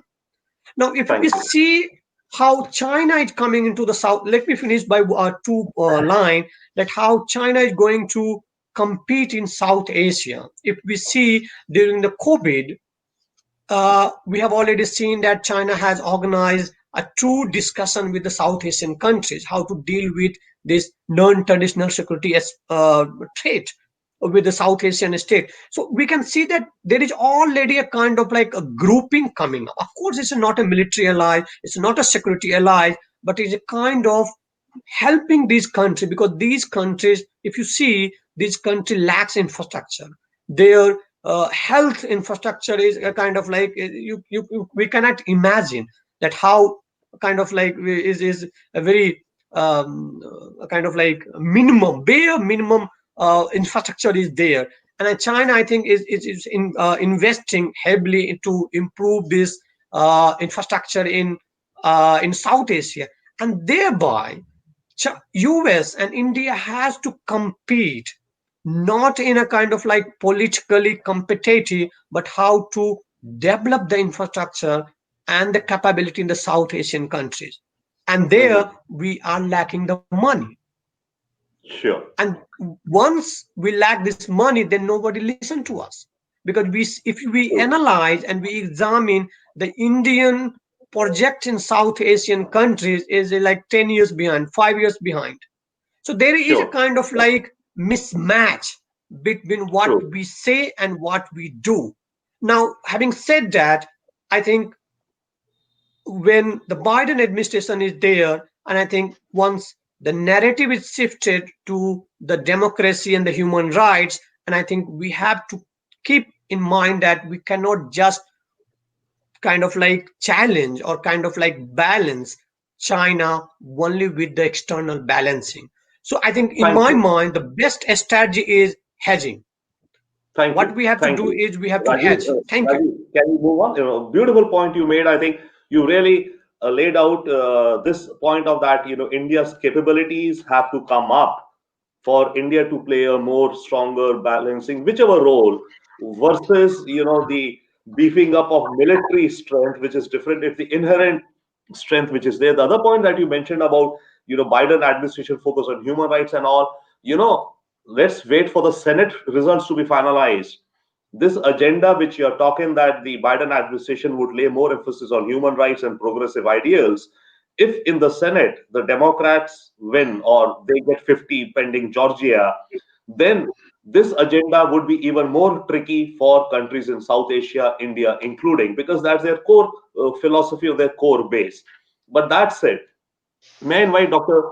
Chang now for his observations on this continuing discussion, and also specifically now let's look at maybe India and maybe Taiwan India relations. What Yeah. can be expected, what could be, what can be imagined, and what are some of the realities, as all of my panel tells me, let's get real, let's get real, but let's also, aspire, let's imagine, but let's get real. So, Dr. Chang, your views, please. Yeah, okay, thank you. I really agree with the previous, statement. I think the mutual collaboration between India and other East Asia countries, particularly including Taiwan, as you can see, for the past couple of years, Taiwan really, pursue the bilateral relationship with India, because as you can see that, India had lots of, high tech talent, and you have very good educational infrastructure before higher education. So I think that is the good way for Indian to develop their bilateral relationship with East Asia and ASEAN country as a whole. Because if you look at, as I told you, if the confrontations that are going on, then the presence of the India can be a good choices for East Asia country or ASEAN country. Because of that collaboration, we will enhance each other, and even that maybe China also can look at, okay, right, look at India also gain some voices in this region as a whole. So I would say that softer power, again, education, culture, religions, and even talent mobility between these two regions could be a very fundamental way empowering, I think, both India and also East Asia region as well. Because we can see internally, for example, in Taiwan, we face quite rapid decline birth rate. So we really require talent, require some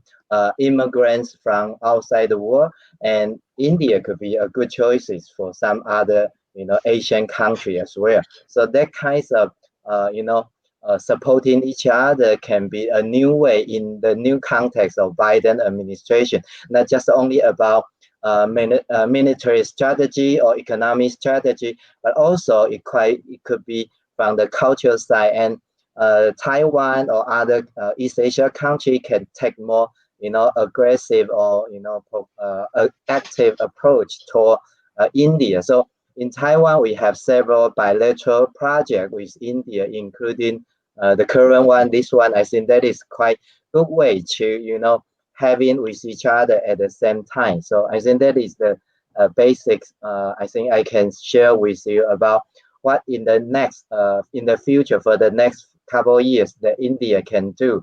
I think you can take more active approach to approach this country in this region, and try to set up more concrete idea about which area you can develop together, and maybe financially, maybe economically, particularly I would say educationally or culturally. That would be a new way to bring new idea of vision and values to the East Asia country and ASEAN country, because we are, particularly for East Asia country, India is not so familiar to our people. But I want to promise you that in Taiwan, India's movie become very popular because it's high quality and very humorous, and bring lots of new social and culture understanding and reflection as well. Because your way of the thinking is quite different from the other countries. So, and that is the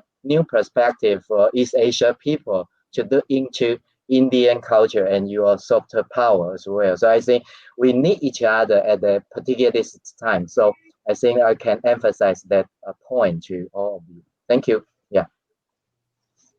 Thank you so much, Dr. Chang. I think one common, I mean, the title of this discussion was how should India rethink its, look east, act east policy, etc. Yeah. I think one core idea emerging from this discussion is that India should beef up, strengthen, and do more on its bilateral relations. That's Yeah. a common basic thing, which I think Lakwinder mentioned, Mm, Rajiv and Dr. Zakir Hussain and Sanjeev. Everyone is kind of, we are realizing that that is one basic 101 in a sense, right? A lot more is enveloped around, but mm, that one should be as much strengthened as possible. Thank you. mm, And also, yes, the point of education. By the way, one my other hat, we run global leadership programs, etc. mm, So I mm, really not only appreciate, I'm really, kind of, I realize the value of, I think all of us do, that education and education across cultures, and it mm. brings an economic impact also, Yeah. right? The student, Yeah. even, whatever it's hundreds of or tens of billions of dollars, like from India to the US, I forget the numbers, we have about 10 or 15 or 20 billion dollars every year going towards our Yeah. students who go to the US, right? So Mm, Yes. there's a mm, huge economic component also. And mm. thereafter, yes, the cultural, the soft power, and Yeah. relationship networks, Yeah. Yeah. understanding with people to people, understandings and networking. Mm, Education is the key, I do think. The more we have people studying in each other culture, it really is a tree, is a flower which blossoms with yeah. every season, I would say. Thank you so much, Dr. Chan. Okay, Yeah. Thank you. now, Dr. Zakir Hussain, may I have the Yes. pleasure of your thoughts, please, sir? I think we are running a little bit, I mean, extended on time, but all our speakers are, offering such fresh insights and all. So I'm taking the liberty with you to assume that we will continue the discussion beyond the 90 minutes we had thought, and we will get everybody's views nicely into this. After this round, we'll come to the final round, right? So, Dr. Zakir Hussain ji, your thoughts and views, please. Thank you, sir. Uh, Let me begin with one very important but common understanding about China India. We are not against China. We are against the values, global values, which our countries are trying to trample. Global commerce, cooperation on major global issues. These are the issues which makes us different from other countries. Second one is that don't leave India alone to row its boat. Don't leave India to row its boat alone. If you want to delay and deny China, cooperate with us on value-based politics. Two, third, that what we can do. We all have agreed that we have challenges, but what we can do and what we should do. Here I have some points. Number one, we should restore our trustworthy relation with Russia. That is very important. We should have this. Second, that we should engage in capacity building programs, particularly engaging the youth by providing marketable skills through computer on all these things. Third, our cultural policy should go beyond art and dance. And in this, under the contemporary situation, health should come as a major one. In that, we need uh, to spread COVID vaccine and all this very well. And all the answers, most of the answers to the question to India is that we should focus on getting 8% economic growth. This will be the answer to most of our problem, even the that much of human rights issue which Biden is supposed to take against us. Just 7 years, 8 years before, India was considered as the engine of global growth. It's IMF report. But now what? And I urge to our corporate sector whether they are listening this, they are ready to make India competitive in the world. What our Prime Minister did by denying of joining the RCEP. These corporate works will do this or will be busy in dividing the market for their own benefits. Tata, Ambani, I don't want to name. This is a big challenge and big opportunity in their hands. This is very important. And what I feel that India should, if anything happens between US and China, the consequences will be more on us. We are a bigger country. So we have to balance our policies between two. We should neither go wholeheartedly with Biden nor against China. So we have to seek a midway. But at the same time, what we have done, we should continue doing it, putting our interest very clear that we are not going to compromise with our national interests, what our Prime Minister has shown. As a strong leadership, signal of a strong leadership has gone, though there are many critics and loopholes and people are pointing it. But we, for the first time, we have given that we are not like that, a soft country like that. So if China, if Japan, Korea, Australia, New Zealand have signed agreement, have gone with RCEP, let it go. But if we do our bilateral relation, we should strengthen and get our own national interest well. So in this world, what I think that nobody is going to support other. Everyone has to guard its interest. India is a very big country, rich in civilization, culture. We should catch this historical, social, cultural capital. We need to develop our own policies. We should not become like feeling helplessness. We need to educate our population, harness the energy comes from inside. World is looking towards us for market, for everything. Why we are looking there? It is good to have good relation, but why we are not focusing well to develop ourselves? Implementation of the implementation deficit which is existing in all our policies is really worrisome. I have gone through Make in India and all several policies which go. They are really very good policies on paper. We have to implement this. For this, the entire nation has to stand up. If the country thinks this is a crisis period, it has to respond equally, accordingly. If Biden is doing something, it is doing to its own national interest. America is not a very stable country now. It needs the kind of death and COVID impact and pandemic has impacted the society and nation. We can understand. It will be struggling with its own problem.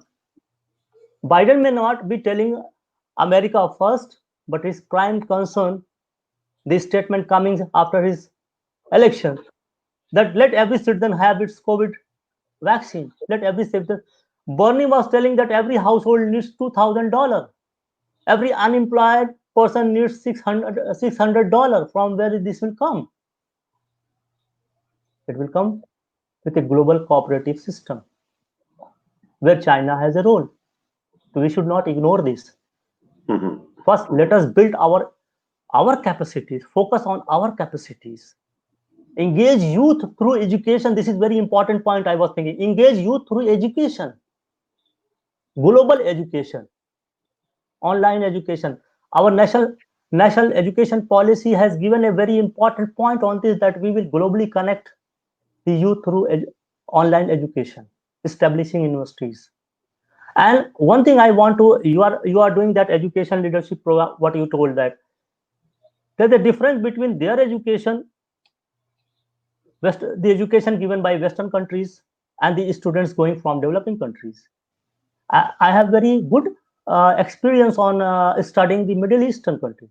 Their system is not comparable to Western education. You know, for this, since 1970, they are the highest number of labor importing countries. Why?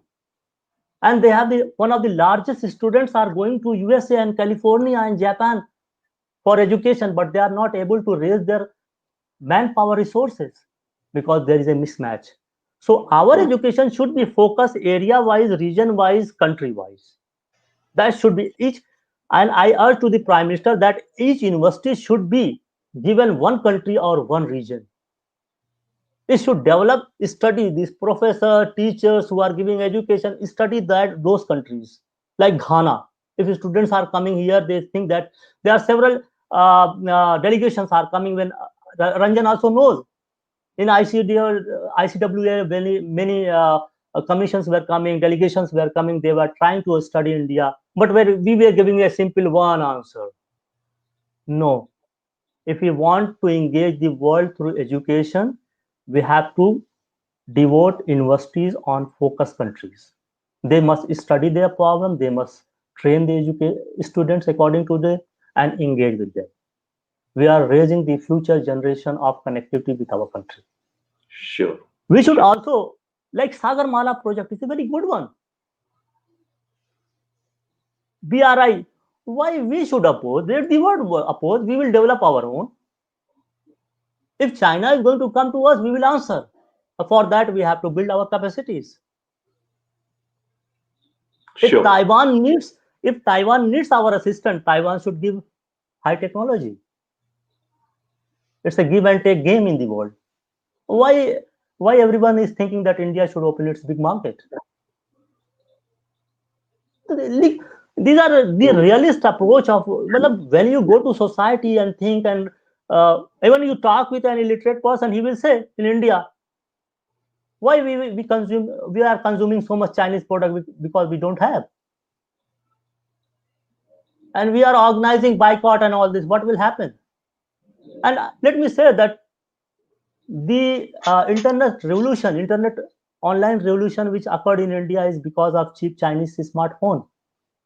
For the last three companies, Vivo and all these three major companies, Xiaomi, Vivo, are having 50% of mobile market in India. What our companies are doing? Why we are not Great. investing in research and development, R&D?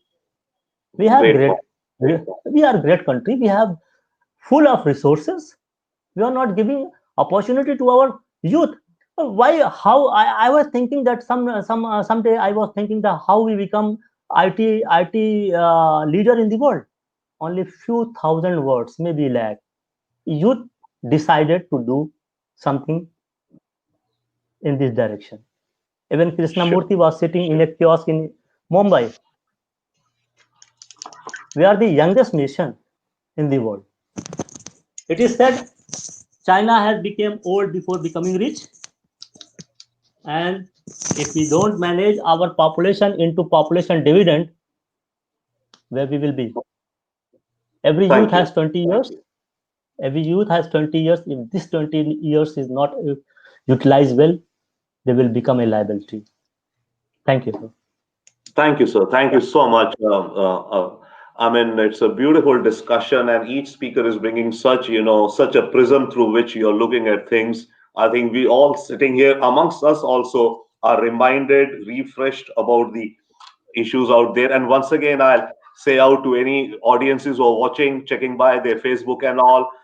This is being live streamed right now. Please put in your questions. As you can see, we've been taking up your questions, and our panelists in their answers are some way or directly or indirectly answering your questions. Now, before I come to our next speaker, Sanjeev, and then the final closing round, I wanted to make quick 3 points to what Zakir Hussain ji just mentioned. One, yes, China, in a sense, is not necessarily, I mean, sure, we're going to live with it. And in fact, our partner for this webinar today is a global campaign known as Live and Let Live. And their philosophy is you live and let me live. I will live and I will let you live. Beyond that, Yes. then let's look at it. Because if you do not let me live, then I will do something. Okay. Or Yes. so the core concept, all of us, of coexistence, wherever we are, live and let live, is, I think, a very, very powerful concept. That's why we at Imagine India Institute are partners to this global campaign, and we are talking with folks across different countries, US, West Asia, Korea, and I hope more of you would be happy to join or contribute some discussions on that campaign, which is around the concept of live and let live, coexistence amongst people and with nature, with environment, with everything. We have to live and let live together as a planet. One. Second, you mentioned the idea about culture, that culture, or you or perhaps before, That culture, or Lakwinder often mentions, I know this, is beyond just art. And okay, those are expressions of culture. I used to teach culture. If I can take 10-20 seconds to talk about it, I teach actually culture and cross cultural communications. And I've done training programs for the US Navy, US Foreign Department, State Department, etc. Culture is a programming of the mind. It's the sum of our worldview, our religions, where we come from, the stories our parents tell us, the education we get, right? Our experiences. All of that builds up into my culture of my mind. Sure, nations have culture, that's a big picture we can say, but each of us is a unique culture in itself, our mind. And that has to harness, as you said, across education. And an interesting point, I think all of us here are somewhat related to the world of education and culture across borders. So, like with Taiwan, yeah, sure, your universities collaborate with Indian universities. Lakwinder ji, look more in Seoul. Rajiv, look more in Shanghai. Sanjeev, look more wherever you are, because that really kind of adds up. So that, and on Biden US, I would have some comments. A lot, of course, I can discuss, but I'll hold back because I am the moderator. It's your time, sirs. So may I invite now Sanjeev for his thoughts and comments on the discussion. Thank you, Dr. Sachdev. I really respect the concerns Dr. Lakwinder Singh has expressed about India's bilateral trade post uh, US elections development, and India not signing RCEP, and feeling alienated. Will it really be alienated in the southern Asia region?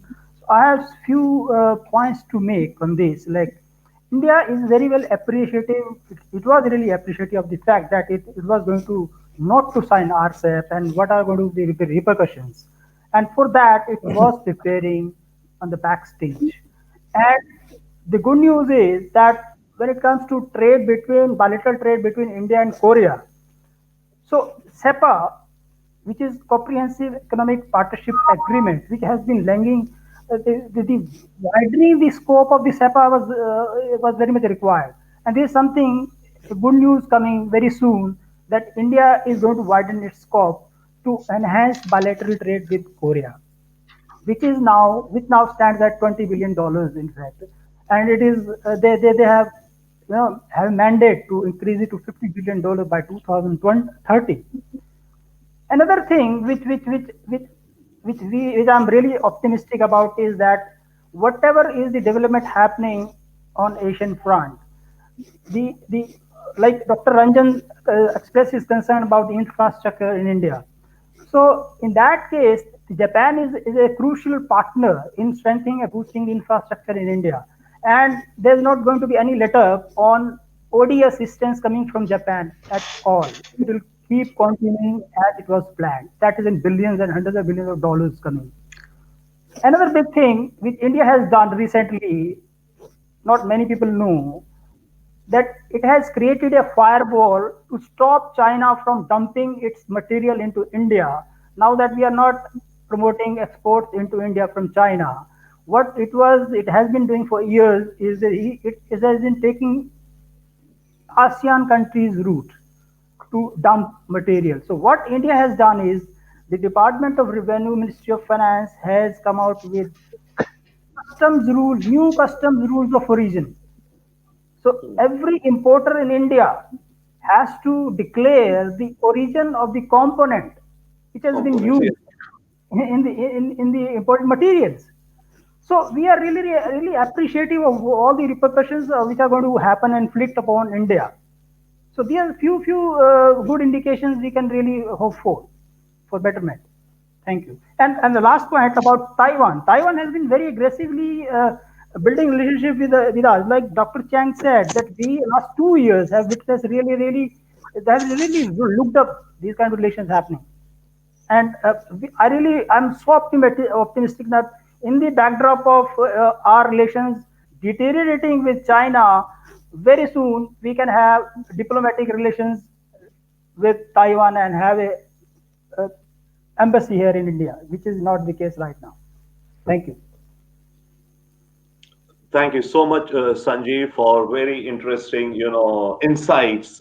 As and I would say that this discussion that we are doing is not an ad hoc. We'll be doing this as a series. We'll continue doing, and on a certain period, and a transcript of this also would be shared with you, so that we as a think tank and all of us and the wider community, as this discussion expands, would continue to learn, share, and encourage each other on what could be some next steps, and to create a culture of innovation in international affairs. That's where I look at culture, a culture of innovation, as going beyond art and craft, which also I love. We love paintings and all of that, of course. But again, as I said, culture is those are expressions. The culture is what is in the mind out there. So thank you, Sanjeev, for your thoughts. And Dr. Chang, yeah, definitely, yes. Maybe one step could be some university or your university in Taiwan collaborate or think about doing more with India by chance. Not to put you on the spot, but since you are there, why not? And No, same goes with there are already many instances. I mean, about 8 to 10 universities, Taiwanese universities have already signed MOU with Indian universities. If, Yeah, I think so because we have Ministry of Education has overseas branch in India, and I think Tsinghua University also one of the major university doing a collaboration with Indian interestingly, universities as well. I think Taiwan maybe is 8 or 10, but I offering think crore rupees yeah of the number scholarship should to Indian and other South Asian countries every year.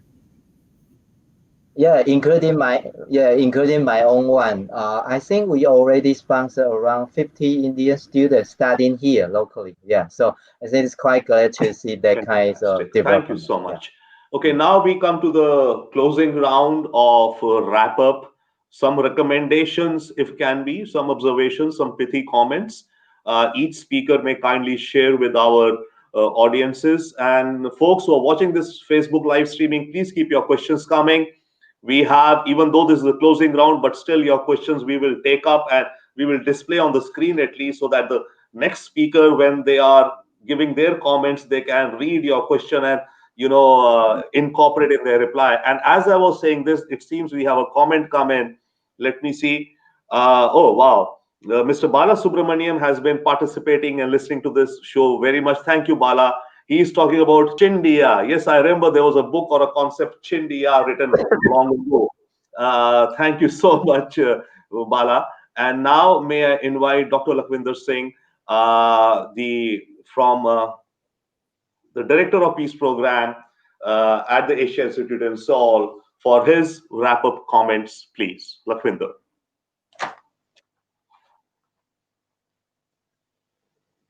You're on mute, sir. Mute, if you can kindly. Thank you very Yeah. much. In the end, I would like to say that we should get real and we should accept the ground reality. Even though sometimes denial serve our purpose very well, we get close to the power to be, but that's not going to serve our long-term interest. So we should accept the situation is very grim, and we have to give up the denial and accept the ground reality, acknowledge the risk we are involved in. And our diplomats who are refusing to accept the danger ahead should do some mercy on the country and start acting accordingly. As I said in my remarks, bilateral cooperation is a way forward. Until we don't focus on bilateral cooperation, we cannot build our Act Asia policy. We are not strong enough to have a comprehensive approach to the region as a whole. That space has been taken by China, and China is not going to give a second chance. So we have to accept that we have lost the first round. So we have to recreate a strategy to regain our lost space. And I have come out with the proposal that we should rebuild our bilateral partnerships. I'm in Korea. I have proposed many times before that what we can do to strengthen our cooperation with Korea. Here I'm going to recount the same proposal which I have proposed many times before. First thing is that we need a strong, powerful economic body in Korea. Korea has many organizations in India, but in India don't have any economic consulting body in Korea. We have a chamber of commerce, but it is too little, too small to do anything. It don't have a comprehensive approach. It's just being used to have a trade cooperation, and sometimes just very narrow perspective. So I strongly recommend strongly establishing a powerful economic body which can guide and give us direction. What kind of economic partnership we can build with Korea, and why, despite our best efforts, why we are not able to take our trade to next level. So I'm strongly recommending that establishing a strong economic body in Korea, led by Mhm. man of vision, not by trade person or business person. It should be led by some smart person which has a bigger vision, who can understand the complexity of trade with Korea. Number two, Fantastic. for Korea, I strongly recommend that we should play a more active role in peace building. For Korea, unification of motherland is a very important issue. If we want to win the heart and mind of Korean people, we want to get close to the Korean heart, we should play a more active role. I have recommended this to our diplomats so many times, but they just don't pay any attention to it. But without playing active role in the peace building on Korean Peninsula, we cannot get closer to Korean heart. And Koreans, if we do that, Korea will respond back very, very strongly. So playing an active role, peace building role on Korean Peninsula is the key to win Korean heart and minds. But so far, our diplomats are only doing lip service. But that's not good. The pain of the divided family is very severe in Korea. We should play a more active role in uniting two Koreans and dividing two divided families. It's very important issue for Korean. We should understand what kind of we are country of Gandhiji, we are country of Buddha. We have peace credential. I strongly recommend bilateral cooperation should be built on peace building. Peace building is very important for us. But so far, our diplomats just believe in showbiz. They do something empty, some seminars, some conferences, but nothing concrete come out of it. But a strong peace building is our key to get closer to Korea.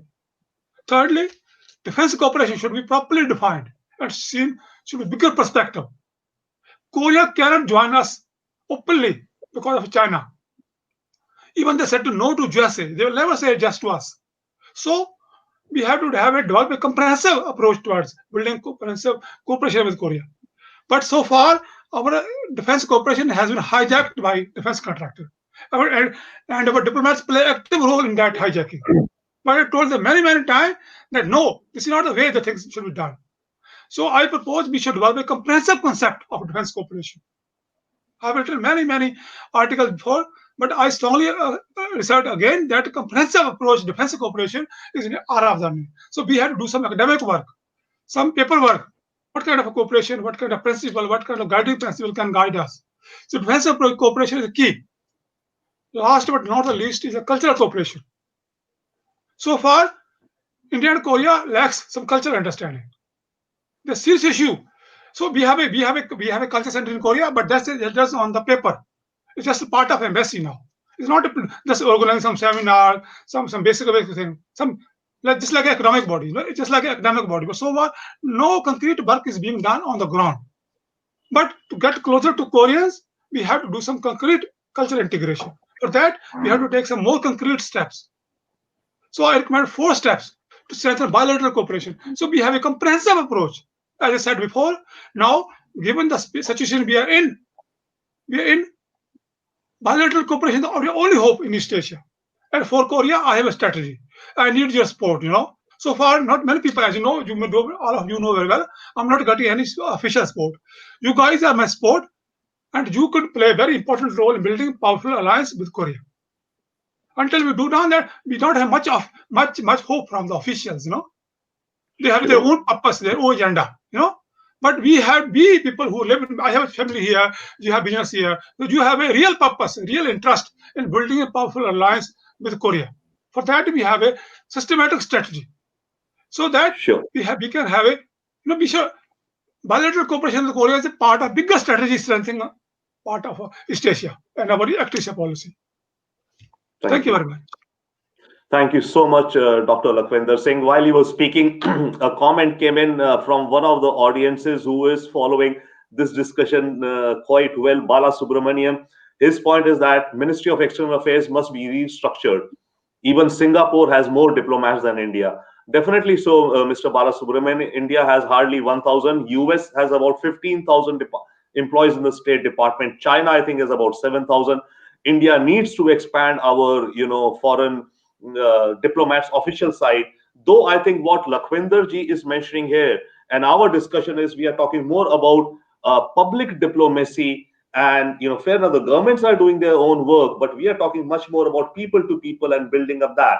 Now, Lakhvinder ji, you mentioned two, 3 points. I'll take quick 30 seconds to mention some of that. So one, you're mentioning that bilateral relations should be increased, enhanced, strengthened between, let's say, Korea, India. That's the refrain across everyone. Absolutely so. Second, I just couldn't hold myself back to share with you. You were talking about that India playing some kind of, if not a role, but participating in the Korean Peninsula peace process. Our partners, as I mentioned to you, the global campaign Live and Let Live Sans Frontiers, we are right now actually in discussions with a province in the South Korea. Half that province is in the north. They are planning to kind of create a model village of coexistence. That village is half in the South Korea side, half in North Korea side. So they're looking to build it as a model village of coexistence. And we are in discussions and trying to kind of think through and help them work through with that. So, of course, I'll share with this community of our eminent minds as things progress on some of that. And lastly, about culture, definitely, yes, again, it's back to people and people to people, I mean, relations. 10 years Yeah, ago, when Culture Center was established, we was very hopeful, We thought sure. some groundwork will be done, but unfortunately, it has been reduced to mere a part of a formal organization. Concrete work on the ground has been missed. So far, they are focusing on seminars, like just like they are as if they are kind of some university, But that's not what is supposed to work they are supposed to do. We have to reach out Sure. to the common people, common person. I propose a proactive engagement policy with the people of Korea with the ground. Then we can Ab- strengthen our partnership. A cultural cooperation has Absolutely. a direct bearing on our strategy, our strategic policy. Uh, The whole sure. country should Dr. unite under a systematic policy. Fair enough. Absolutely appreciate it. I think all of us here and the audiences, the questions and all. Absolutely, and especially from where I come as a think tank, if I may share with you, our focus is always on fair enough. The governments are doing whatever they're doing. Let them do their best. I don't hold any judgment on that. What we try is to innovate, be entrepreneurial, be push and build up more networks and networking and initiatives across cultures with people towards such goals. Thank you so much. Now, may I invite Dr. Rajiv Ranjan for his closing comments on this discussion, please. Thank you, sir. Let me like what the Chinese is saying that the Biden administration will not end the winter in U.S.-China relationship and bring the spring. So I think if we can re-paraphrase, then it will not end the spring in U.S.-India relationship and bring the winter, but I think it's in somewhere between. Now, having said that, so what we can do to improve Yeah. India-China and India-US relationship? The first point we need to do is we have a very minimum understanding of China because we lack the real understanding, a real study of China. That even our Prime Minister Modi, while visiting China, said that we need to understand each other, and that's a very significant question that he raised. That we haven't done anything significantly to understand each other, and we have to also accept that being a neighboring country, India, China, the border issue will keep emerging now and then. So we have to very careful because it's undone all the good work done if there is something happening on the border. So what we are saying on the border is we are in a very low point since 1962, and we have undone the last 30 years of good work, economic cooperation, people to people contact that we are talking about, that since Rajiv Gandhi visited China in 1988. So the good work has already been undone. Now again, once this disengagement starts and take place, we have to again rebuild this trust deficit. Now, having said that, to do that, we have to build upon a kind of like India, China studies in India. What we are doing now is totally dependent on third eyes. That is the perspective coming from the other country. That while we know that Chinese writes and speaks in Chinese, so all their materials, all their articles it's translated by the Western media or Western scholar, of course, for their own benefit, and then we try to read and we try to scan for ourselves. And I think that is a problematic, because we tend to ignore that whenever there is a translation, there is a chick and peri. You check some words that defines your interest, but at the same time, like what we do is we try to get some understanding of China through the tainted glass, that is the Western media or Western scholar. So we have to seriously invest in researching China. And another point that I would like to say, that not only understanding India China bilateral relationship, that is international relation, because that this brings you a very quick fame and quick money, and everyone writing about India China relationship. If you see during this last 6 months, I think our newspaper is populated by many kinds of articles. Just read two and three articles from here and there and you can have your views, but that does not give you a depth of understanding of Chinese. So what I propose is we have to invest seriously in studying China. Politics, of course, we all do. We have to understand their literature. Of course, there are language people. The language people are trained to translate. They are not there to a kind of analyze the international relation. But we fall into trap. So what we do is we ask people to not translate but to analyze, and that's, I think, is a very a tricky business. Now, another thing is that we don't have this a harmonious relation between a kind of like China studies and Chinese language people here in India. One do China studies largely dependent on the Western scholars, books and articles. Another one who does translate. So there is a mismatch. We have to train a coming generation in Chinese studies to spend some time, at least 1 or 2 years, seriously studying China. And then, because the training for the social sciences and the language people are totally different. So I think we need to invest seriously so that Mhm. at any point of time we don't have to dependent on someone else to do the homework. Now, this is very a kind of like grim situation in India. That we are talking about India-China relationship, and our all news media houses, TV houses will invite scholars from the West. They have their own vested interest. They are not talking about us. They have their own vested interest. But we try to, what we're doing is we try to outsource our China understanding to a third world, a third countries. So we have to, again, I think we need a serious departure here. Another point from, I think, from US, what we can do is we need a not brain drain but brain gaining.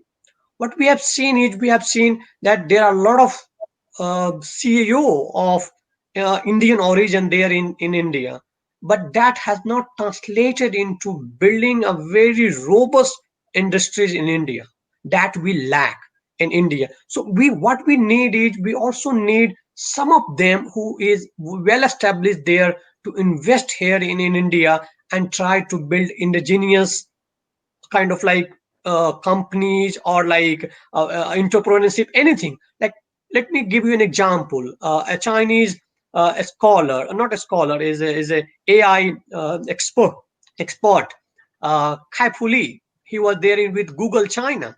Now he is helping Chinese to develop and innovate artificial intelligence where we are. Of course, we are helping United States to build infrastructure, but that is, we are doing a service. So we are employee of United States, but we are not working for ourselves. So what we need is to a kind of like move some of the assets that we have there in United States. And I'm not saying or denying that Indian diaspora is an asset to India, but some of this diaspora need to kind of like move back to India and to kind of like help India to develop this capability. But the problem is we don't have this enabling environment in India. And I have heard and I have seen there are people or professors coming from Oxford and US University. They are kind of like stuck into the red tapeism in India. They are not. This administration is not allowing them to even use their funding. So what we have to do is we have to learn from the United States. We have to learn from the China. Wherever, like the Rig Veda, it says, let the lights coming from every side. But we are not doing. What we're doing, we are not even copying properly. What we do is we just copy some of the specs. So what we do now here is we have to enable the environment. Let the research and development happens in India for Indian perspective. And I think Sure. here United States can help India to Sure. a kind of like share the technology, share the knowledge. But at the same time, in India, we have to move from the servicing others to service ourselves. So there is a kind of like is a catch, whether we are not going to service others to become a great power, or we are servicing other us to become a great power. I think there is a catch, and we have to very much differentiate between these two. We have to help like Atmanirbhar Bharat, but again, everything what we're doing is we are importing everything. So these Sure. Atmanirbhar with imported component is not going to help India. We need to have self-reliant in every aspect. Thank you. Thank you. Thank you so much, Rajiv. I mean, wonderful points by each of us speakers in their wrapping up comments. Three quick points I would share hearing from you. One is that, yes, for China and India, in fact, we've also proposed gardens of peace on our boundary. The disputed lands which are there, why not create notional gardens of peace and settle the border dispute? I mean, because we got to keep everything going, firing on all cylinders. Second, your point on, language and learning Chinese studies and all, absolutely, because the key thing is the context. You may know the language, but unless you know the context, it doesn't translate into anything. And thirdly, about US India, yeah, sure. The Indian diaspora is doing something. In fact, I'm co-founder of a diaspora organization. We lobby very actively in the US. I used to live in the US myself. I moved back to India several years ago, but we continue to work. But yes, the point about more investments from diaspora coming, yeah, sure, would be. Thank you so much. Now, may I invite Dr. Chang for his closing wrap-up comments? Yeah, okay. Thank you. I really enjoyed the talk from the previous authors. I think the final comment I want to say is about actually in Taiwan, as we can understand, we also need to develop our own experts and expertise for India, because our people don't really understand much about India, because although India is a very long history and huge country and so many population, but our people in Taiwan, we don't know you so much. So I think if you ask me about how Asian country should engage with India, I think most of the Asian country probably need to have some, language learning, your own Indian language learning, or your own culture, or your own society. I think all our Asia country need to develop our own capacity as well to understand India as a whole. I think that is the first part. And the second part, as I mentioned, because we need to deepen bilateral relationship, so it's quite essential that for East Asia and ASEAN country to know the strengths of the India, as a country, as a culture, and as a, quite a major player in the region. So the strengths all the Asia countries should know. But I think, as I know, not so many, Asian people really truly understand what that means for, for our own country as well. And also, I want to say something a little bit, I think it's quite serious as well, because as I understand, some Asian country, particularly East Asia as well, they probably have some cultural biases toward Indian people. I think that is not good at all. And I really wish our own people can, remove that kinds of cultural biases. But at the same time, I think also can urge Indian colleagues, you also can, promote your own self in a very positive image or advertisement or some good news to the world. Otherwise, sometimes, because of the social media, because of the, political confrontation, that would cause lots of misunderstanding, or, don't really understand Indian people and the country as well. So I think that is the mutual part. So for the Asian country, we need to do our best to know India. But on the other hand, India government or your people can, do your best to show and to present the positive way to the Asian people as well. And the third part I want to emphasize that is about the the strength of the India. Particularly, I can sense that I think computer science will be the most strong part of the Indian, and also your talent is also widely recognized for their high quality and standards. And also, I think there's a major part, East Asia and some of the Southeast Asia people they share is about the Buddhism. But although I understand Buddhism in India is not so popular nowadays, but I think that could be a missing link, or could be, a quite historical linkage between the India and the currently Asian people, because many Asian people believe in Buddhism as well. So I think you still can find some our common cultural root, particularly in religious dimension. So I want to mention that part as well. And talking about learning Mandarin or Chinese, I think Taiwan could be also, a relay station. On the one hand, Indian people can learn Mandarin in Taiwan, but our English is not very good. So I also propose our government to learn English or exchange language English from Indian colleagues. I think that is for mutual benefit. So I think that would be a good way to do both at the same time. So Asian country or our people can engage India comprehensively and widely, and to support each other in the long run. I think that is my final comment and remarks. Thank you. Thank you so much, Dr. Chang.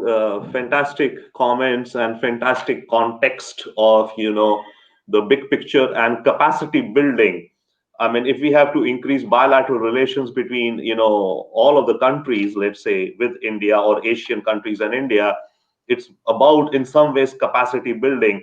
Like you're mentioning about language, like Lakwinder mentioned about, like economic centers or economic, agencies who will help promote economic and trade, as Rajiv mentioned about some other areas. So capacity building of these, nodes of bilateral exchange, and not looking at India or India's relations through third, eye. Uh, excuse me, as Rajiv just mentioned. So thank you so much, Dr. Chang.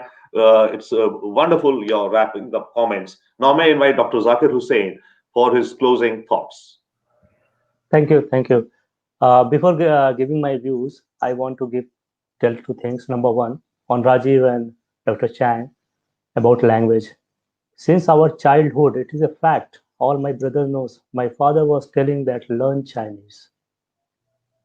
20, 25 years back, 30, 35 years back. Chinese time is to come, and we seriously miss it. How visionary he was, number one. Number second, when I went to China, and during my presentation, I said that your real enemy is not, who's your real enemy? They said, no. I said that your real enemy is your language barrier, your language. You're not able to communicate clearly what you want to say or do to the world. But coming to present situation with India, China has done wrong. It's breached our trust. Though our relation was having trust deficit, but China has confirmed this. China has to do uh, take some big step to mend it. And we feel and we thank our Prime Minister that he has taken a strong step to stand there where it is. And we also thank our armies. And we will not budge an inch, whatever there, but we will not accept it. Let the time decide our relation if China is not going to improve. This is a very clear and bold message from me. Number one. Number second, that I also have a very good hope for the world that negotiation has a chance. The world, including India, China, Russia, US, all mid powers, Iran, they should they should give negotiation a chance. Let us settle our dispute on table, than building our capacity in mutual destruction. Cooperation is very important with all those who are having similar values, aspire similar kind of world, which is good for our human civilization, our equal protection, our security and prosperity and progress. Third, that we must utilize our domestic potential. If Prime Minister has not joined ourselves, it is the responsibility of the corporate sector. Don't let our Prime Minister go down. You have to build competitiveness in 4 or 5 years. Otherwise, there must be some determination from the government to distribute their wealth to the common public. They should not amass the wealth at the cost of our competitiveness. These houses should not be given unlimited time to flourish and exploit us. I am telling about my own corporate house. We have soon we have seen what happened to our common public during COVID. It's not need to say here. While they have earned billions of dollars during this period. Are they listening? Third, uh, we should my all focus is that we should develop domestic capacity and build relation with like-minded countries. And we Sure. should not leave we should not leave Russia. We must not leave Russia. We must engage Middle Eastern countries as we have. Mhm. We should not work on other countries' agenda. We have very old, deep historical civilizational links, and our diversity has made us popular in the world. If we play with this, okay, short term it's good, but in long term we will be just like any other country in the world. Thank you, sir. Thank you so much, Dr. Zakir. What a beautiful wrapping up from each speaker. I think the conversation has been brilliant. And the wrapping up from each speaker also, and the assimilated context of what everyone is saying. I'm sure that anybody who's been following this discussion for last, okay, we've shot up beyond 90 minutes. We are into 2 hour and slightly more. But that is the nature of this Facebook live scenario, which I find okay, because our time is our time. Unless some panelist has pressing issue to go, you're welcome. But otherwise, I encourage longer time duration discussion, because as we are discussing, this is live on Facebook pages, and people typically come to a Facebook page, just see something going on 5-10 minutes, move on. So the more we have the discussion going, the more chances that wider audiences are seeing this or checking by for a few minutes, right? And of course, this whole recording would be put up on YouTube and shared with you, which you can then share with your friends and colleagues, etc. out there. That being said, now Sanjeev, you have the honor and pleasure of giving the final keynote. May I invite you, please? Thank you. So I have 3 points to make. The first is that the time is right for India now to, upgrade from Act Asia policy to Indo Asia Pacific policy. The word Indo-Pacific or Asia-Pacific has to be coined more now to draw a bigger line against China. In order to counter China's assertiveness and in the South China Sea and Indian Ocean, the term Indo-Pacific should gain prominence. This is my personal view. The first time the term Indo-Pacific was used by Japanese Prime Minister Shinzo Abe in 2007. According to him, it is a connection between Indian Ocean and Pacific Ocean. However, the President of the United States bolstered this term Indo-Pacific at East Asia Summit in 2017. Though Indo-Pacific, US envisages an open, free, inclusive, prosperous, and rule-based Indo-Pacific system. The term Indo-Pacific is being used instead of Asia-Pacific. So this shows the salience of India in the new construct. The second point is, like Dr. Ranjan said, we should have more cultural exchanges, language promotion exchange, we knowing more Mandarin, even if China is not a friendly country. So it is better to know rivals' language more to understand the moves of rival. It's a good strategic move. So we should have promoted like we have done in the case of Korea. We have Korean language has been included in the National Education Policy 2020 as a second foreign language.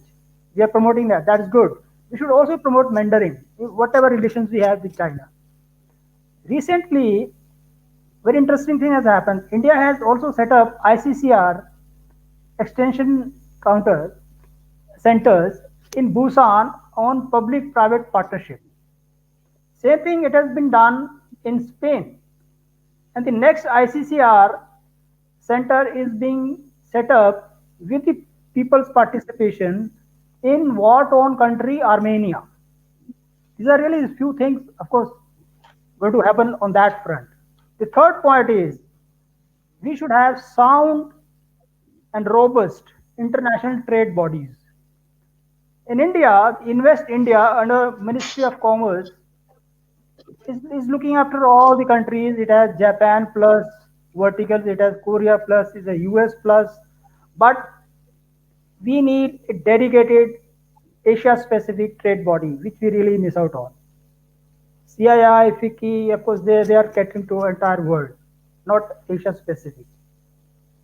Similarly, back in Korea, we have Indian Chamber of Commerce Korea, ICCK, that has just 65 members. So we need to have a dedicated Asia specific trade body. Thank you so much. These are my Thank key you points. so much, Sanjeev, for your closing comments. Yes, wonderful points. I think it boils down to capacity building on multiple fronts. Capacity building in bilateral, capacity building within India, and capacity building of various agencies and tools which can help us to, you know, extend the engagement of any form of bilateral relations, be it trade, be it education, be it people to people exchanges, be it defense or military cooperation, be it technology, be it sunrise industries, be it AI, whatever, and movement of talent and labor across countries, more interlocking relations out there. Thank you so much, Sanjeev. May I take the pleasure and honor of now thanking all our esteemed panelists for the time you've given, for the insights you've given, and for the responses that you've tailored to the various questions which came to you during this discussion. It is my pleasure and honor to thank Dr. Lakwinder Singh, Director of Peace Programs, Asia Institute, Seoul. Thank you so much, sir. It's my pleasure and honor to thank Dr. Rajiv Ranjan, Associate Professor, Institute of Global Studies at Shanghai University. Thank you so much, sir. It is my pleasure and honor to thank Dr. Shengju Chang, Professor, Institute of Education, the National Chung Cheng University, Taiwan, ROC. Thank you, sir. It's my pleasure and honor to thank Dr. Zakir Hussain, ex-senior fellow, Indian Council of World Affairs from New Delhi. Thank you so much, sir. It is a pleasure and honor to thank Sanjeev K. Ahuja, founder and editor, Foreign Affairs Asia of the Asian Community News Network. And now with this said, sir, we are heading to end our broadcast. Thank you so much for all our panelists who joined in. We took more than the 90 minutes that we had initially planned. Thank you so much for everyone who kept coming and asked questions from our guests on our Facebook Live. The recording of this video would also be shared again on Facebook and YouTube, as well as with the esteemed panelists who were on this panel, and they can then share it with their friends and colleagues. That being said, thank you so much, everyone. Have a brilliant day. Enjoy your Sunday. Thanks. Thank you, The sir. broadcast ends now. Thank you.